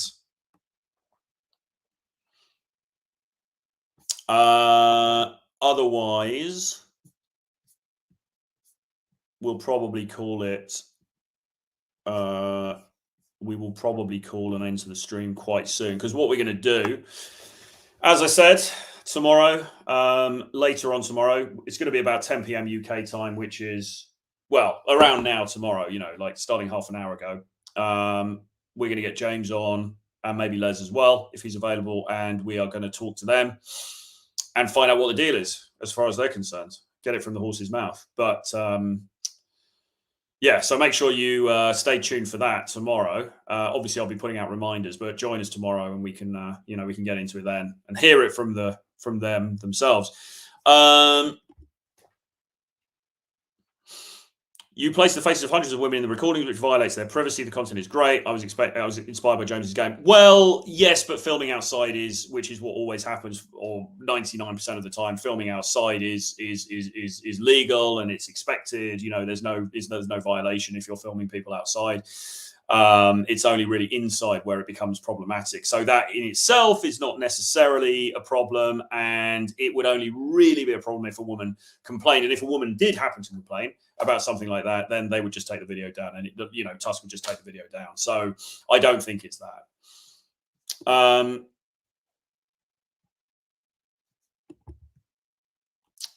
So what do you think of the obsession some guys with looks? Do you think it's a valid or mostly a social man? I think it gets massively talked up and overhyped. I think the whole insult, the black pill thing, which is basically that it's only looks that count and nothing else matters at all, is, quite frankly, I think is naive. I mean, the more time you spend in the real world, and I'm not saying that. I think the more important thing actually is status, and probably money, plays a big part of it. If you think that it's only solely about looks, then you just haven't got out of the house enough, to be honest. You don't really know what you're talking about, because you can just look around you and you can see that's not the case. I saw a study the other day that indicated that women's attraction to men, can be positively made up for. So if the guy is less facially attractive, but he's got status and he's got money, she's going to be more attracted to him. It brings up his level, okay? And that's science, folks. That's actually, it's certainly indicated in this study anyway. So there is evidence to suggest what we kind of all know, which is, you can be a dude and you're not the best looking on the block, but if you've got other things going on for you, you can meet women. So I think, on the other hand, yes, of course, there is a greater emphasis on physical looks and male physical looks than there was maybe 10, 15, 20 years ago. So that's true, but it's still not the whole picture. And the other thing is that we also get very good looking guys who will come for coaching and mentoring, and they're not really getting any action as far as their dating is concerned. And so, and you would think, well, if it was just that they were good looking, well, this guy's good looking, he should be getting laid like a rock star, and he isn't. So where's the disconnect there? And a lot of the time it's down to energy, and it's down to Edge, which is our program. It's down to the way they put themselves across, which is why we put together this program, The Edge. And by the way, I know people have been having some issues with the sales page, but if you go to the link below, and I would recommend that you do this, because you've only got basically about 4 days left now to join the program. Join The Edge now via this link. We will send you an email when you join, and we'll let you know next steps, okay? We'll get you into the WhatsApp group. We'll get you into a WhatsApp group with me and Tusk, and we'll start basically virtual winging with you now. But you need to get in now. This is only going to be open for a few more days. So use that link. If you can't get onto the sales page, use that link. Go through to that link, and you'll be able to at least reserve your place on the program, which is super important, because this is going to go away very soon.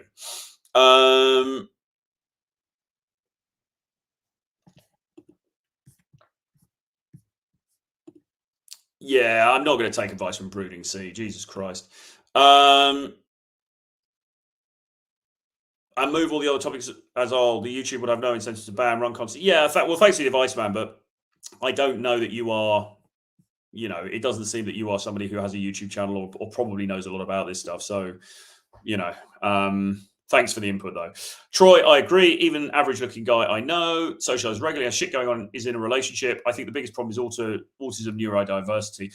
Probably true. I mean, Rollo Tomasi has pointed out that there has been a sort of simultaneous uptick in autism or those kinds of conditions that correlates or that tracks a rise in virginity or celibacy of men, right?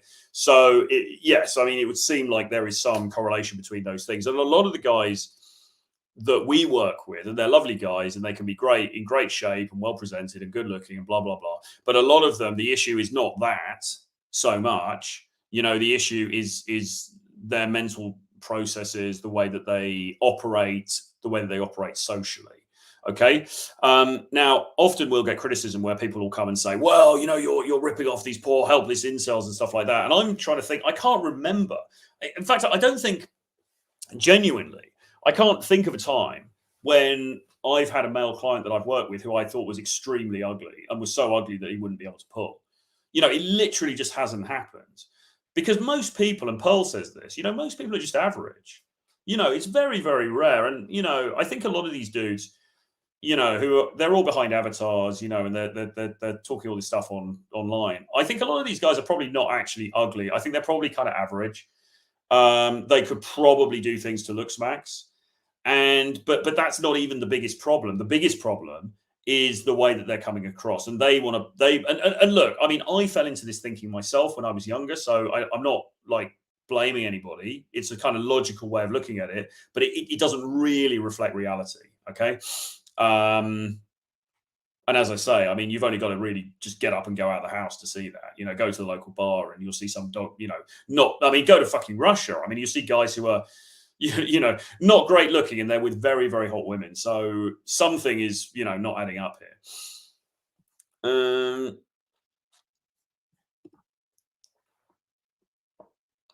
These black pill guys don't try. You can tell by the way they speak. They lack experience in pretty much all areas. I think fundamentally, I think they are naive. I think that they don't really, I think that they have between them concocted a sort of very convenient sort of narrative that seems to make sense, and it kind of makes sense online, but it falls apart as soon as you stress test it in the real world. As soon as you walk out and go to the supermarket or go to the airport or go to the mall, it kind of falls apart because you see couples again and again that completely defy it. So yeah, I mean, it is a cope and it is a bit naive. I mean, again, as I would say, I think if you want to put it down to one thing and say, well, actually, it's all about this or it's all about that, I would say probably money or status is a bigger thing than looks for guys, to be honest, because you can be pretty fucking average as a guy. If you're loaded and you've got access and you've got some status, you're going to be having a good time. So, yeah, if you want to be cynical about it and say, well, women are only looking for this one thing, I would rather put it on those things rather than looks. But the massive caveat to that is that, to be honest, there's plenty of rich guys who don't have any riz and they're not getting laid either. So, really, what's inescapable in the end is that you need to learn a bit of game. And that's why you need to go on the edge, which is open now for £597. So join via the link I will put in the chat here.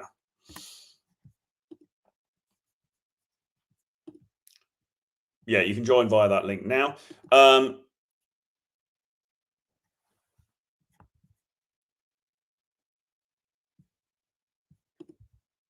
Keep off the negativity, Troy. I follow your work for your level-headedness. Thank you. Yes. Can James appeal the ban and get his channel back? We don't know yet, but probably not. I had my first girlfriend at 15 and have done fine with women most of my life. One of my friends is 23 and still a virgin. How do I help him? I struggle to help him in social situations with women. Get him on the edge. Buy him the edge for his birthday. No, I mean, well, it's hard to say without knowing the friend and everything like that. But I mean, I mean, this is what we spend all day teaching, isn't it? Really, I mean, it probably he probably needs to loosen up. Maybe he's a little bit stilted and boring. Maybe he is, he doesn't sort of sexualize interactions. He kind of tries to hide his intent. He's not flirtatious. He's not fun. He seems a little bit too predictable, a little bit too risk averse. There's so many different strands to this, It's very hard to just teach somebody. I mean, the way to do it really is for him to get into as many social encounters, as many approach situations as he can, and kind of learn, see whether he sinks or swims, really. And you're going to learn something. But I mean, most people actually need coaching, which is why we offer coaching, because it really helps to have somebody there who knows what they're talking about, who can point out the flaws and solve them quickly.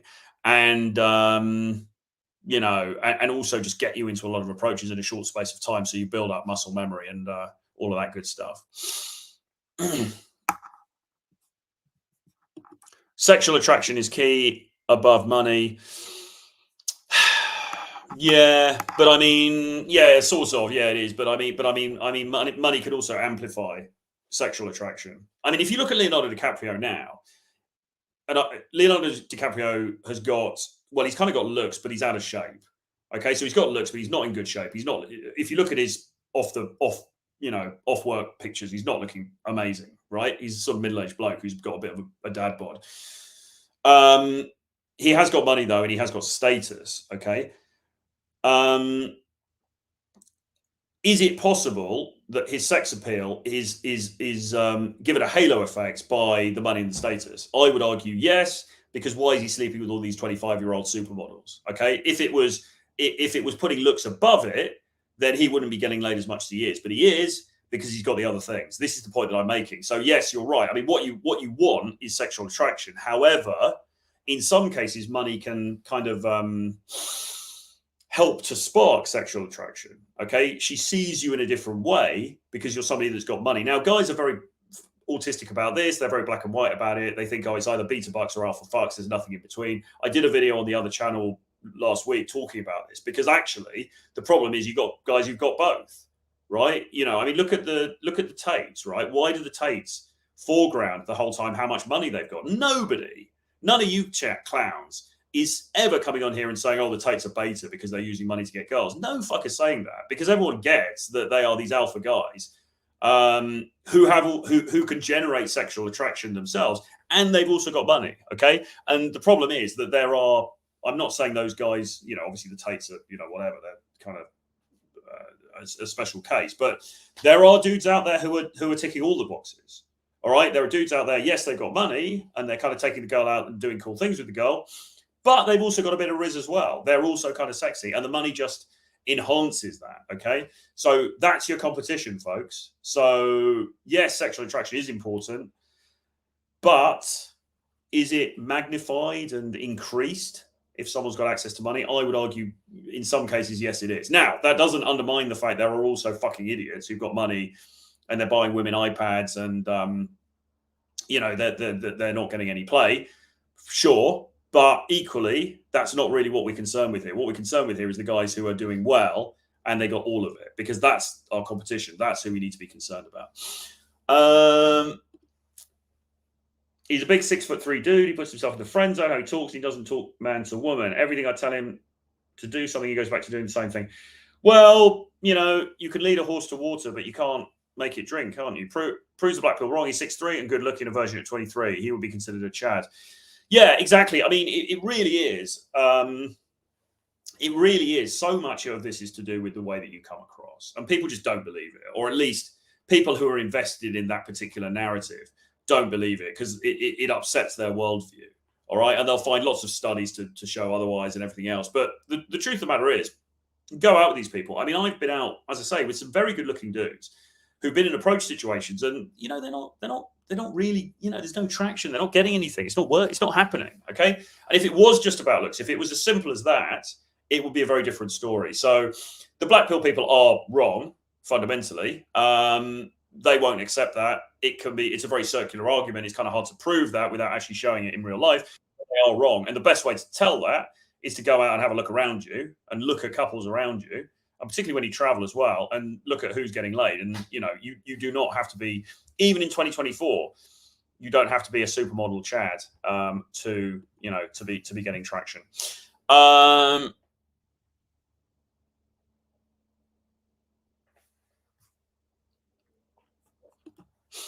I think the black pill guys go to bars and clubs and see the good-looking guy get girls, so it gets them mentally. Girls gravitate towards hot guys in the clubs and bars. Well, yes, yeah, you're probably right, but this is why we need to be proactive, because all things being equal, if you never speak to a woman, right, and you're really good-looking, and you never speak to a woman and you're kind of mid, who's going to be more likely to get some attention? With all other things being equal, it's going to be the guy who's really good looking, obviously, because looks are important to women. So yes, in a bar situation, in the absence of anybody with any riz or anybody approaching or whatever, then she's probably going to go for the hot guy and kind of hang around the hot guy and hope something happens. Yes, women like good looking guys. It doesn't mean, however, that you can't get in front of her and you can't showcase your own attractive qualities. I've had girlfriends who are probably far too good looking for me, really. They could have got somebody taller, they could have got somebody better looking than me, they could have got somebody more jacked than me, and they were with me. Why is that? Well, because they were stupid. Not really. It's because I don't know. It's because whatever qualities that I have that are attractive to some women, I was able to showcase those, and they like them sufficiently, and they're like, actually, do you know what? Troy's a good bet. I'm gonna stick with him. Okay. There's always going to be competition. There's always going to be somebody who's taller. There's always going to be somebody who's better looking. There's always going to be somebody who's richer.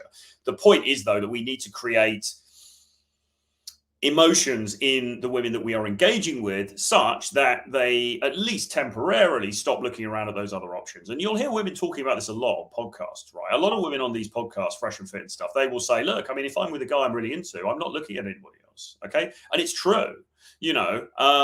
Now, if you're a timid, shy, black pill adherent and you're in a bar and a good-looking dude is getting all the attention and you've never approached before, then you're not in a good position. But we need to transcend that. We need to not be that guy, right? We need to be approaching regularly, because a lot of good-looking guys, they're not approaching anyway, so they're kind of relying on luck anyway. It's a bit like, I'll go out and see who likes me, which is fine. Maybe that works for them, but are they really getting the cream of the crop? Are they getting, everybody? Are they getting the most bang for their buck that they could? Probably not. The guy that's actually out there actively approaching and really making things happen, okay, proactively, he's going to end up getting more results, or at least, he's going to get some decent results. Are you live for real? Yes. He's jacked 200 pounds, 12 to 15% body fat. What a Chad.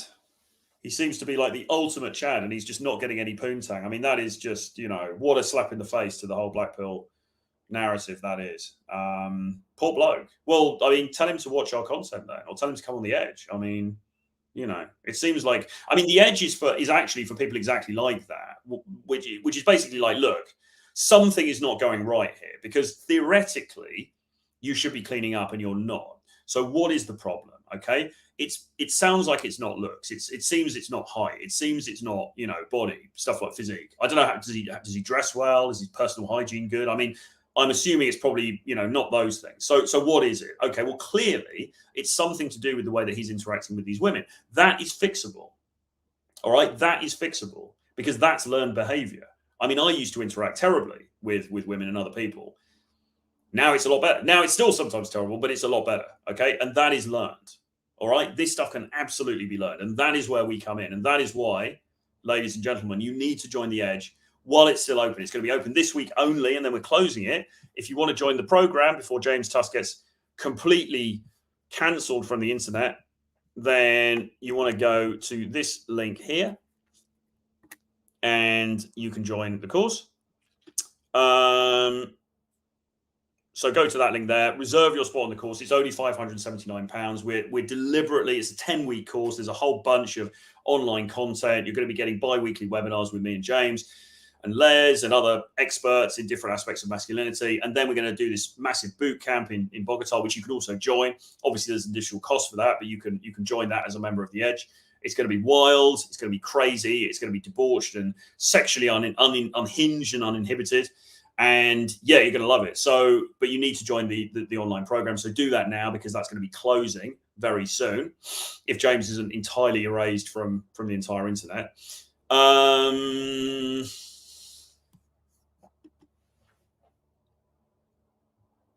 I agree about money and game, but if you had no looks or game, just money, it's not enough. Yeah, all right, yeah. I agree with that. I agree with that. You do need to have something a bit more. If you've just got money, yes, that's not enough. But the guy who's in the best position, right, is not the guy who's sitting on the internet obsessing about beta bucks and like, oh, I can't buy her a drink because that's beta and I'm supplicating to her, and money's a cope and it should just be my verbal game that's good enough. It's not. It's like that guy is a loser, right? The guy who's in the best position recognizes, yes, I need to be in good shape, I need to look good, I need to have some riz, but also if I've got a bit of money, that just helps with the entire thing. Okay, because it gives me access to more elite ladies. It puts me in better scenarios. I'm able to have more fun dates. I'm able to do more cool stuff with them. It's just a better experience all round. Okay, and that is attractive, but it has to be part of a package. I agree, because otherwise you're just some ugly dude with a bit of cash, and you are going to either get ignored or you're going to get rinsed. So no, I do agree with that. He hasn't had his first kiss. It's sad. I'll tell him about the course. Yeah, well, mate, you should. I mean, tell him to get in touch. You can always drop me an email, troy@realtroyfrancis.com. I mean, either you can or get him to. But if you want to, and then we can have a chat about it. And maybe we could do some pointers or something. I mean, the thing is, it's definitely about attitude. Or I say attitude, mindset, attitude, and the way he is presenting himself. Okay, there is something going wrong there, because all of the other indications are that he should be, getting results, or at least some results. The fact that he's getting nothing is, clearly there's something going wrong there, and that is addressable. This is something we can address. You're not saying, oh, he's he's got no head because his head got cut off in a freak accident, so he can't get laid. It's like, oh shit, this dude hasn't got. He's gonna have to have a head transplant in Turkey. Like that's pretty hardcore. But this guy, he's ticking all the boxes. And things aren't quite working out. So it's definitely something that can be addressed and can be corrected. Okay. If money does help, what's the minimum should have in a place like London to give you that edge from other guys? Well, I mean, it's hard to sort of really. I mean, it's hard to say. I mean, you need to have disposable income so you can do some cool shit with that. Basically, I mean, the problem with London is you got a bunch of billionaires living here, so you're never, I mean, the sky's the limit, really. You've got millionaires and billionaires and celebrities and stuff living in London, so the competition is high. However, you don't have to be a billionaire to get laid, but I would suggest, I mean, you just want to be, again, I spoke about this on a video on Pearl, on the other channel that I do with Pearl. And I was saying, like, what is more attractive? Is it the dude who's like, hey, why don't we go for, they're seeing each other. He's like, hey, let's go for a weekend in Italy. I know this cool place. We can get a flight over there. I'll get you a nice first class flight. We'll stay in a cool hotel, be there for a couple of days, go to a party. We'll go on a boat. It's going to be super fucking cool. That, or the guy who's like, oh, let's go to Greg's, right? They've got a special offer on steak slices and coffee, and then we can go for a walk in the park with the dog. And if it's not raining, maybe we can, like, what's more attractive? Well, all things being equal, obviously the first one is more attractive, right? I'm not saying you have to do all that shit. I'm just saying that to say that doesn't come into it at all is naive, and it's not realistic, and it's not how things actually work. Okay, because in general, pretty girls are attracted, and I'm not saying they're all massive gold diggers. They're like sitting there, with these big talons, like, but I mean, pretty girls have access to a lot of cool stuff, and they're going to be attracted to that because people want to have a cool, interesting life. So if you can somewhat be a part of that without being a provider chump, and again, don't get autistic about this, guys. There is a distinction, but if you can sort of facilitate just doing some cool stuff with your girl, that is going to be more attractive than somebody who's going to McDonald's for a saver, for a fucking cheeseburger meal or whatever, and it's just sensible stuff. How important is sex, game, bedroom skills. Do you mean how good you are at sex?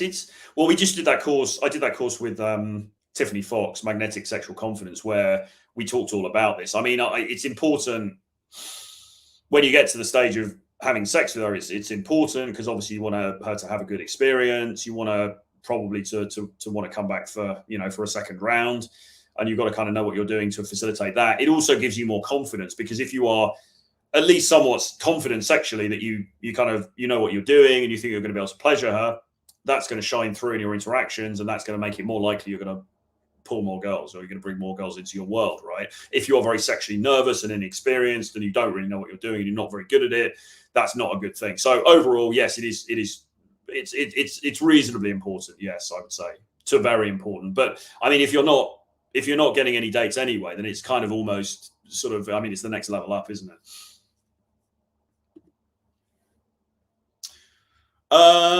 Love the podcast you did with Tom Torero when you were walking around London together. Yeah, I mean, maybe we need to dig those out again. That was a long time ago now. R.I.P. to Gonzalo Lira. Any thoughts on Coach Red Pill, Troy? Yeah, I mean, look, I mean, I don't know the full circumstances of that. I did see something that was. Is this confirmed yet? I guess it's true now because people have been talking about it all day. I did see one thing that suggested maybe was this maybe not true, fake news, not sure. I mean, I wish his family well. It's very sad that it happened. I think it's ill-advised. I don't know a lot about the guy. I didn't follow him before. I thought the Ukraine stuff was pretty unhinged. I think it's fairly, and I don't want to be disrespectful here, but I don't think it's a good move to be sitting in a country that's at war and actively broadcasting things against that country and in favor of the country that it's at war with. I don't think that's a very smart thing.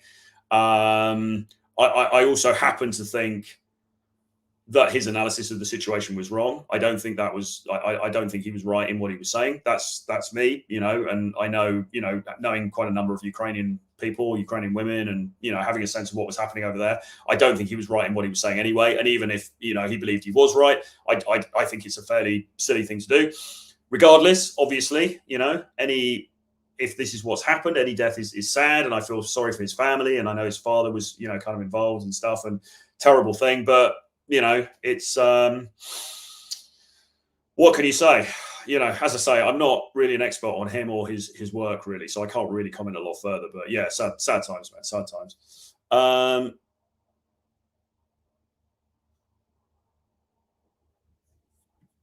Do you have any hobbies or interests that help you believe help you in your dating life? Well, I mean, not really, because so I don't have a lot of hobbies beyond doing what I actually do, which is making content, talking to the camera for ages, writing. But I mean, those things have helped me because speaking to the camera like this, we've been on for an hour and 42 minutes now, right? And I've basically had to talk for an hour and 42 minutes and make up some stuff to say.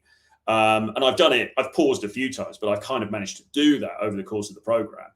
Over the course of the stream. And that is in itself helpful because then when I'm sitting in front of a girl and we're on a date, I have that much more ability to talk and not run out of things to say and be able to come up with new angles and it's helped my voice, my vocal intonation, all of this kind of thing. So that's helped. What else? Working out is a hobby, doing training is a hobby, and that's helped because I think I'm in better shape now. And I've done some boxing training, and that helps because it can sound kind of sexy. Even though I haven't done a fight yet, but whatever. What else?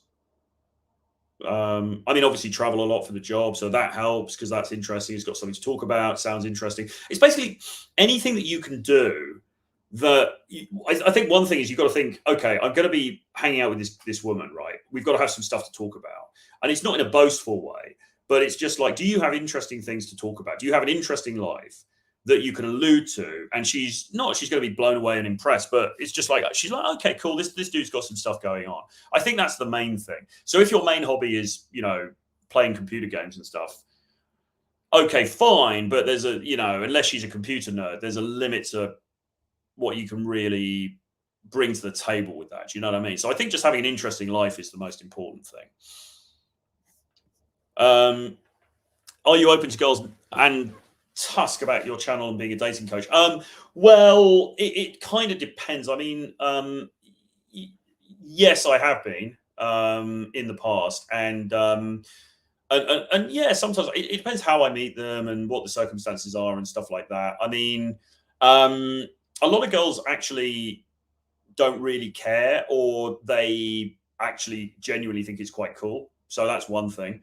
Other girls, I don't tell them immediately, but it's like it's not even because of the dating coach thing. To be honest, I probably, when I was working corporate in a corporate job, I didn't really tell them much about my job then anyway, because it was a bit boring, you know. And ideally, you don't want to be talking too much about yourself in the early stages, right? So they say to me, "What do you do?" I'll be like, "Yeah, I do some stuff online, got some digital products, stuff like that." Anyway, what about you? And move it back to her.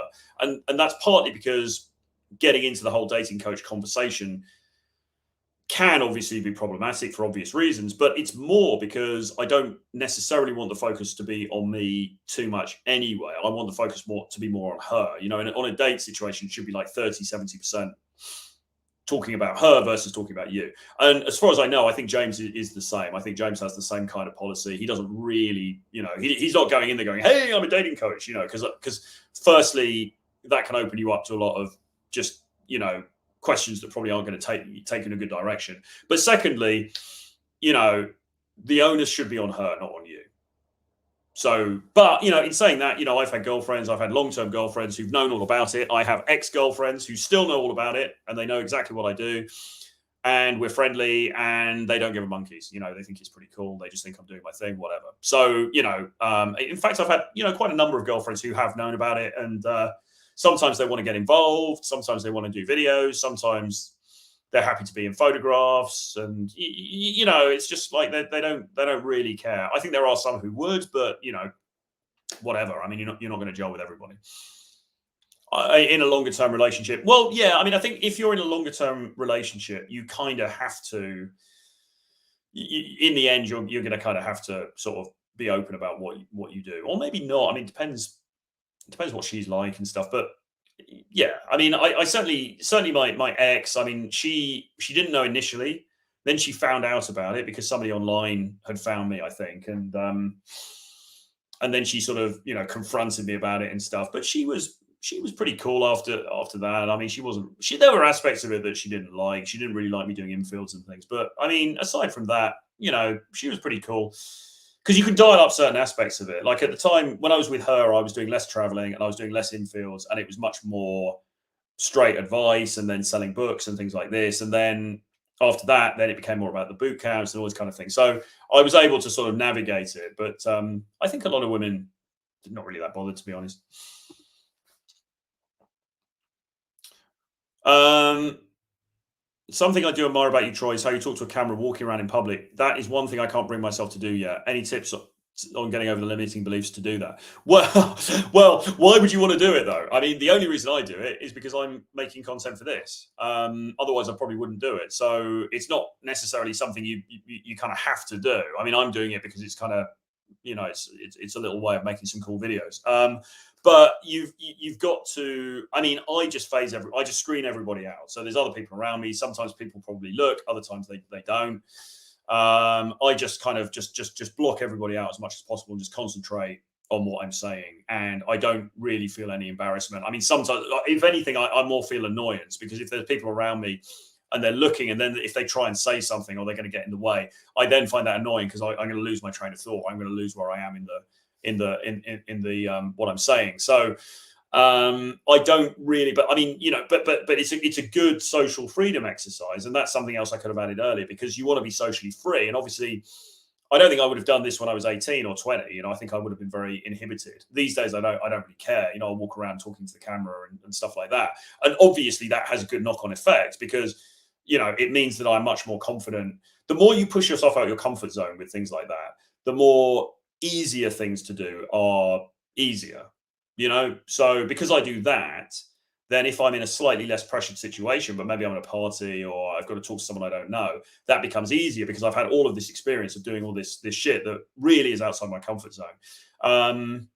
But yeah, I'm not bothered about that really. I don't really care what people think. I mean, some people look, some people wave in the camera, but I mean, most people just don't give a shit. You're just, and they're not going to remember, and it really doesn't matter. Thanks for the questions, by the way, guys. Keep them coming. We can keep going for a bit if people have got questions. What's this? Do you think there's any difference between how you interact with women in different regions of the world, Western Europe versus Eastern Europe versus South America? Not hugely. I mean, I think that as people are probably aware, I mean, I think broadly speaking, you've got the women in Eastern Europe, and probably actually there is a slight difference. Okay, so the women in Eastern Europe overall, this is very, very stereotyping, but this is kind of a top line. The women in Eastern Europe tend to be quite feminine, sweet. Well, not necessarily sweet, quite feminine, more agreeable than women in England or in Western Europe, and somewhat submissive, although they can be feisty. South America is similar, but they tend to be a bit more feisty, and they tend to be a bit more temperamental, and they tend to be a little bit more crazy, where there's more of a, I would say, coldness about Eastern Europeans, but it's not even really, the Eastern Europeans can be very warm, but there's more calmness, I think, with the Eastern European girls.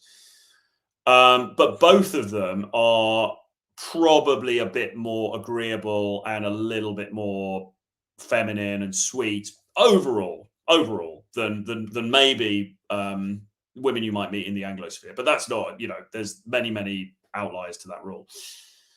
But the manner in which I would interact with them is not markedly different in any of the places, really. I tend to kind of be the same. I mean, there is an argument to say, well, you need to be a bit more dominant and masculine in the cultures where they're a little bit more traditional, because they kind of expect that from the guy. But then equally, you could say, but you need to do that even more in the West, because the women in the West are sort of, they require that more in a sense. If they're looking for dominance, they require somebody always to be more dominant. So I'm not doing anything really hugely different, to be honest. And it very much comes down to the individual anyway, the individual woman that you're dealing with and what she's actually like. But no, I tend to be pretty much the same.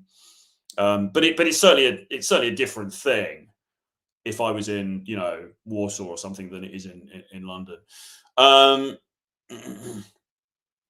Do you think Tusk mentioning extracurricular activities so openly contributed to his channel being taken down? Possibly, maybe. I wouldn't have thought that was the main thing, to be honest, because I think that, I wouldn't have thought so, but I mean, possibly. I can see why you might think that. Let's see what's happening in here.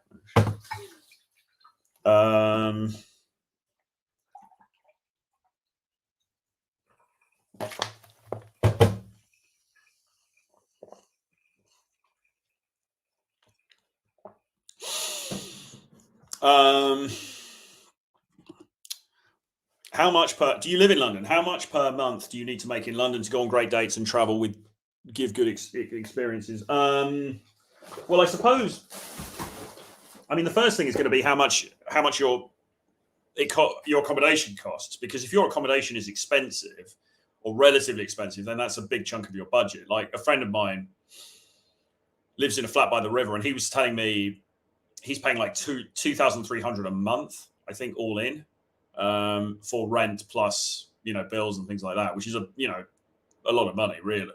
And that's before you even think about going out or doing any of that stuff. So for him, it would be, well, you really, anything short of about 5K per month would be tricky. Having said that, if you're living in a much cheaper place, then it's going to be a lot less. I would say, you're not talking about huge amounts of money. It's like, what do I do really with girls? I'm not buying them dinners. What I'm talking about more is, like, first date, you really just want to go for a couple of drinks or something anyway. You don't want to spend too much money on the first date, but ideally, it's nice to go somewhere that's quite nice, quite fancy. So a couple of drinks might cost £60, it might cost £80 or something like that.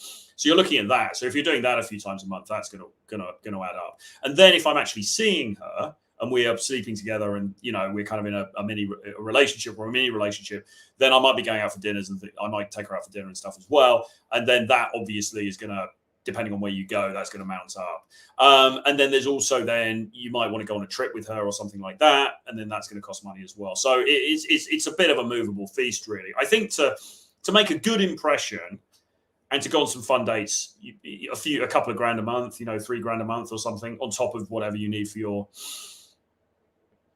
expenses, and you want to have some decent looking clothes, you want to look the part, etc. You might want to get taxis. There's all these different things, it's expensive in London. It's not the cheapest place to do this stuff, but there are some very cool places to go out here, some great bars and restaurants and hotels and things like that. But again, just to reiterate, really, if you're spending, the money should not be really being spent until after you guys have become intimate. We're not talking about doing all this stuff to impress women. We're talking about more, okay, now we're together, you can come into my lifestyle, we're going to do some cool shit together.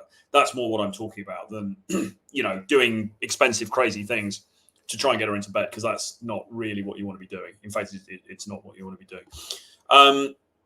When will you be live? Tomorrow, so 10 p.m. UK, 5 p.m. EST. I found myself being a bit too cheeky and cocky in EE. Seems like I have to be more authentic. Yeah, I mean, sometimes, I don't know. Yeah. Sometimes they don't get your humor. I was dealing with a girl recently, Ukrainian girl, and she seemed to be very sweet and innocent and all that. But do I entirely buy it? I don't know. I think it can be a bit of an act sometimes, I think. Yeah, there are cultural differences, and also because of the translation, they might not always get your humor. So you've got to watch out for that a little bit.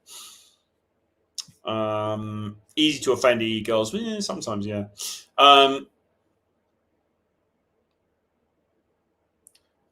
But yeah, Lucas, so I'm fine talking to women or anyone. It's pulling out the camera. I lose my train of thought and become insecure for some reason. Thanks. I'll try to zone out.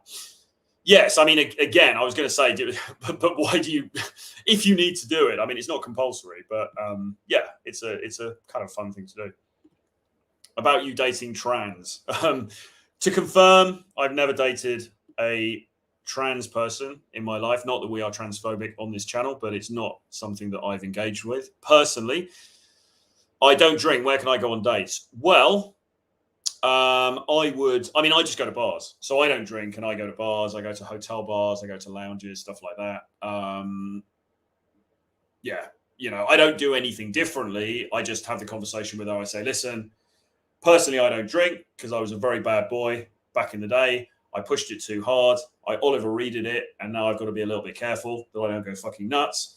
So you knock yourself out, but I'm going to have a nice non-alcoholic cocktail. And I kind of leave it like that. Like I used to be a bit more, not try and hide it, but I used to kind of, I suppose play it down, and maybe whatever. Now I tend to be upfront because I just can't be bothered with the, I'm just like, look, if you don't like it, then I guess it's not going to work out with us. But, and most girls are okay with that unless she's like some hardcore sort of crazy alcoholic or something.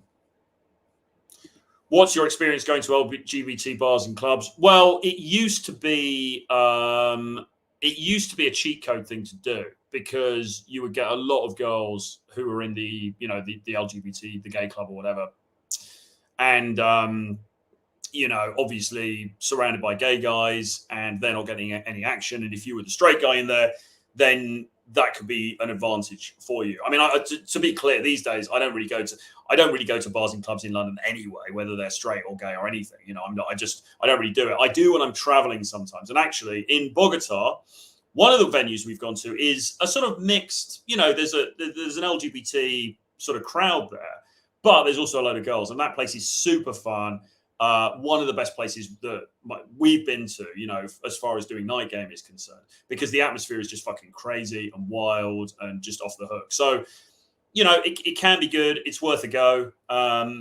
Theoretically, it may help your chances because you're going to get, you get a bunch of straight girls often will go to those things, and you have less competition. I remember one time, meeting a girl outside. I wasn't actually in the club, but it was outside one of the gay clubs, Heaven in London. She was walking down the street.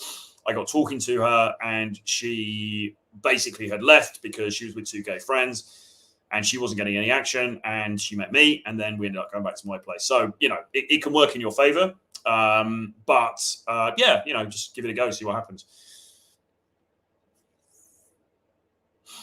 Have you raw dogged much?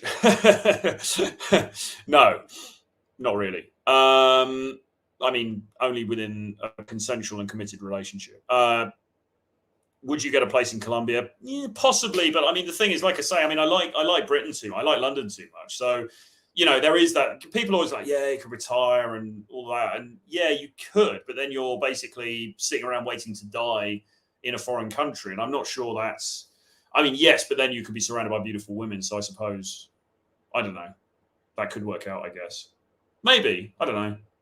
I would also be a little bit concerned about the property laws and stuff. I don't know what the vibe is in Colombia, really, with that stuff. But, I mean, never say never. Matrix attack. Absolutely, man. Have you ever been drugged in Latin America? No, I haven't, but I think Tusk has. So you can ask him about that tomorrow if you join us on the stream. Give us your best story of when you treated a promiscuous woman like a good girl when you didn't know any better, your blue pill days. Well, I don't know, really. I had a couple of girlfriends when I was about 20 or so. And I wouldn't say they were necessary. Well, actually, I suppose the first one kind of was probably was a promiscuous woman. I mean, I wouldn't say the story's not particularly remarkable, though. It's not like there's some amazing story. It's just that, I got into a relationship with her and I kind of just thought, she liked me and she said she loved me. And I was like, oh, this is great. It's all going to be like in the Disney movies. And then, it turned out it wasn't. And she kind of dumped me 6 months later. So it's not really a great story. But, I certainly had some educational, experiences where I got into relationships. I was very naive. I thought things were meant to work like they worked in the romantic comedies or in the sitcoms. And, I learned that actually, unfortunately, nature is a little bit more Machiavellian than that. So, yeah. What's your favorite ethnicity of girls to date? Well, I do like Indian girls. But I mean, there are some very beautiful Indian girls. So that's one. I mean, well, I don't know if it's I mean, Slavic, I would say, is very high up there. Latin American, Latin in general, I would say. Yeah, those are the main ones. But I don't discriminate. It's an open opportunities policy. This guy's just coming with all these different random questions. Do you ever discuss your finances with your girl? Is it a good idea? No, but I would only do that if it was a serious relationship, and I've not been in a serious relationship for quite a while. Have you ever been kicked out of a girl's place? No, I don't think so. How important is size? What penis size?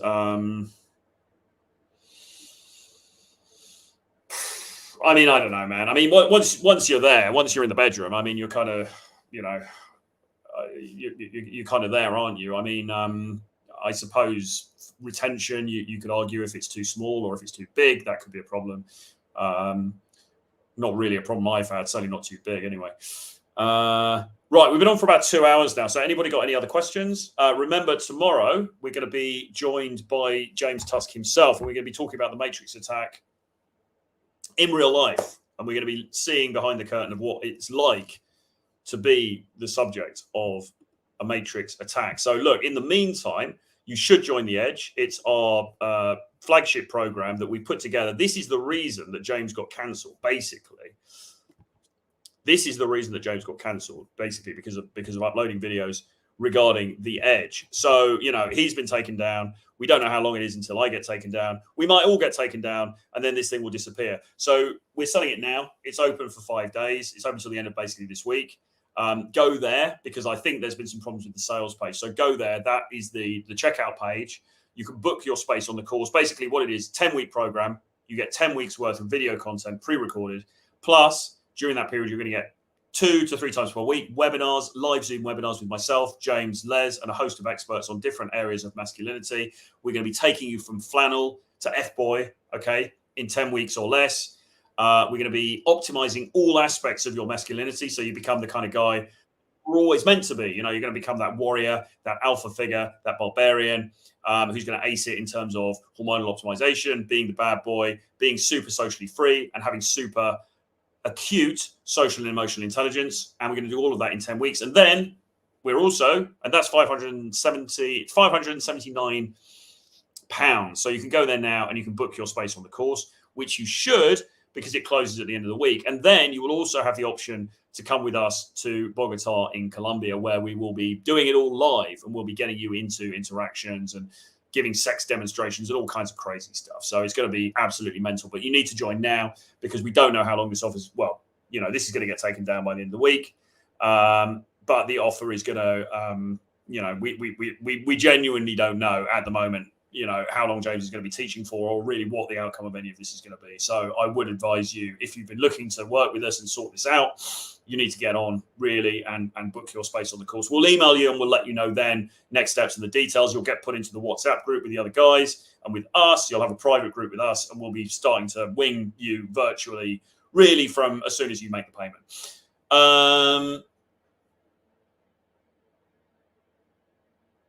I dated a girl when I was about 20 that had 5 guys on the go. I was down bad. You wouldn't say of it. You wouldn't have thought it. 5-foot girl that went to church with her family. Don't look at what they say. Yeah, that's pretty rough, man. That's pretty rough, man. I didn't really experience anything like that, or at least, maybe I did, but I just didn't know about the 5 guys. That's the other thing. You never really know, do you? Yeah, pretty rough. Have you ever had any pain in the ass clients? Not really. There are some people you gel with better than others. There are some clients that sort of end up becoming friends, and people that you actually you want to spend a bit of time with. And then there are other clients who you're just like, you just don't gel with on a personal level for whatever reason. But most people are pretty cool. Most people that are attracted to our stuff, they're pretty decent, they're pretty switched on, pretty well put together. It's just that this specific area of their life, they just hasn't quite kicked into place for them. And that's what we're here for. That's what we're here to do. Let's see if it's still going. Okay.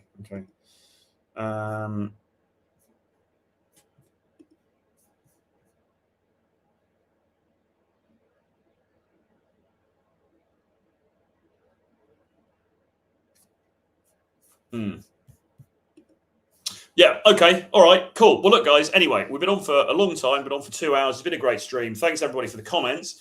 Join us tomorrow, 10 p.m. UK time, 5 p.m. EST. We're going to have James Tusk live in the house from an undisclosed location, and he's going to talk about what it is like to be cancelled by the wokosphere, to be taken down by the Matrix, to be the victim of a Matrix attack. We're going to question him live on all of those details, and he's going to tell us what he thinks, what his plans are, what the next steps are, why he thinks it happens, and maybe what his ambitions are now. And there's so much up in the air that we need to ask him. So make sure that you join us for that. Obviously, I'll be putting out the link and stuff when we set up the stream. But anyway, 10 p.m. tomorrow, 5 p.m. EST. That's 2 p.m. Pacific time. Okay.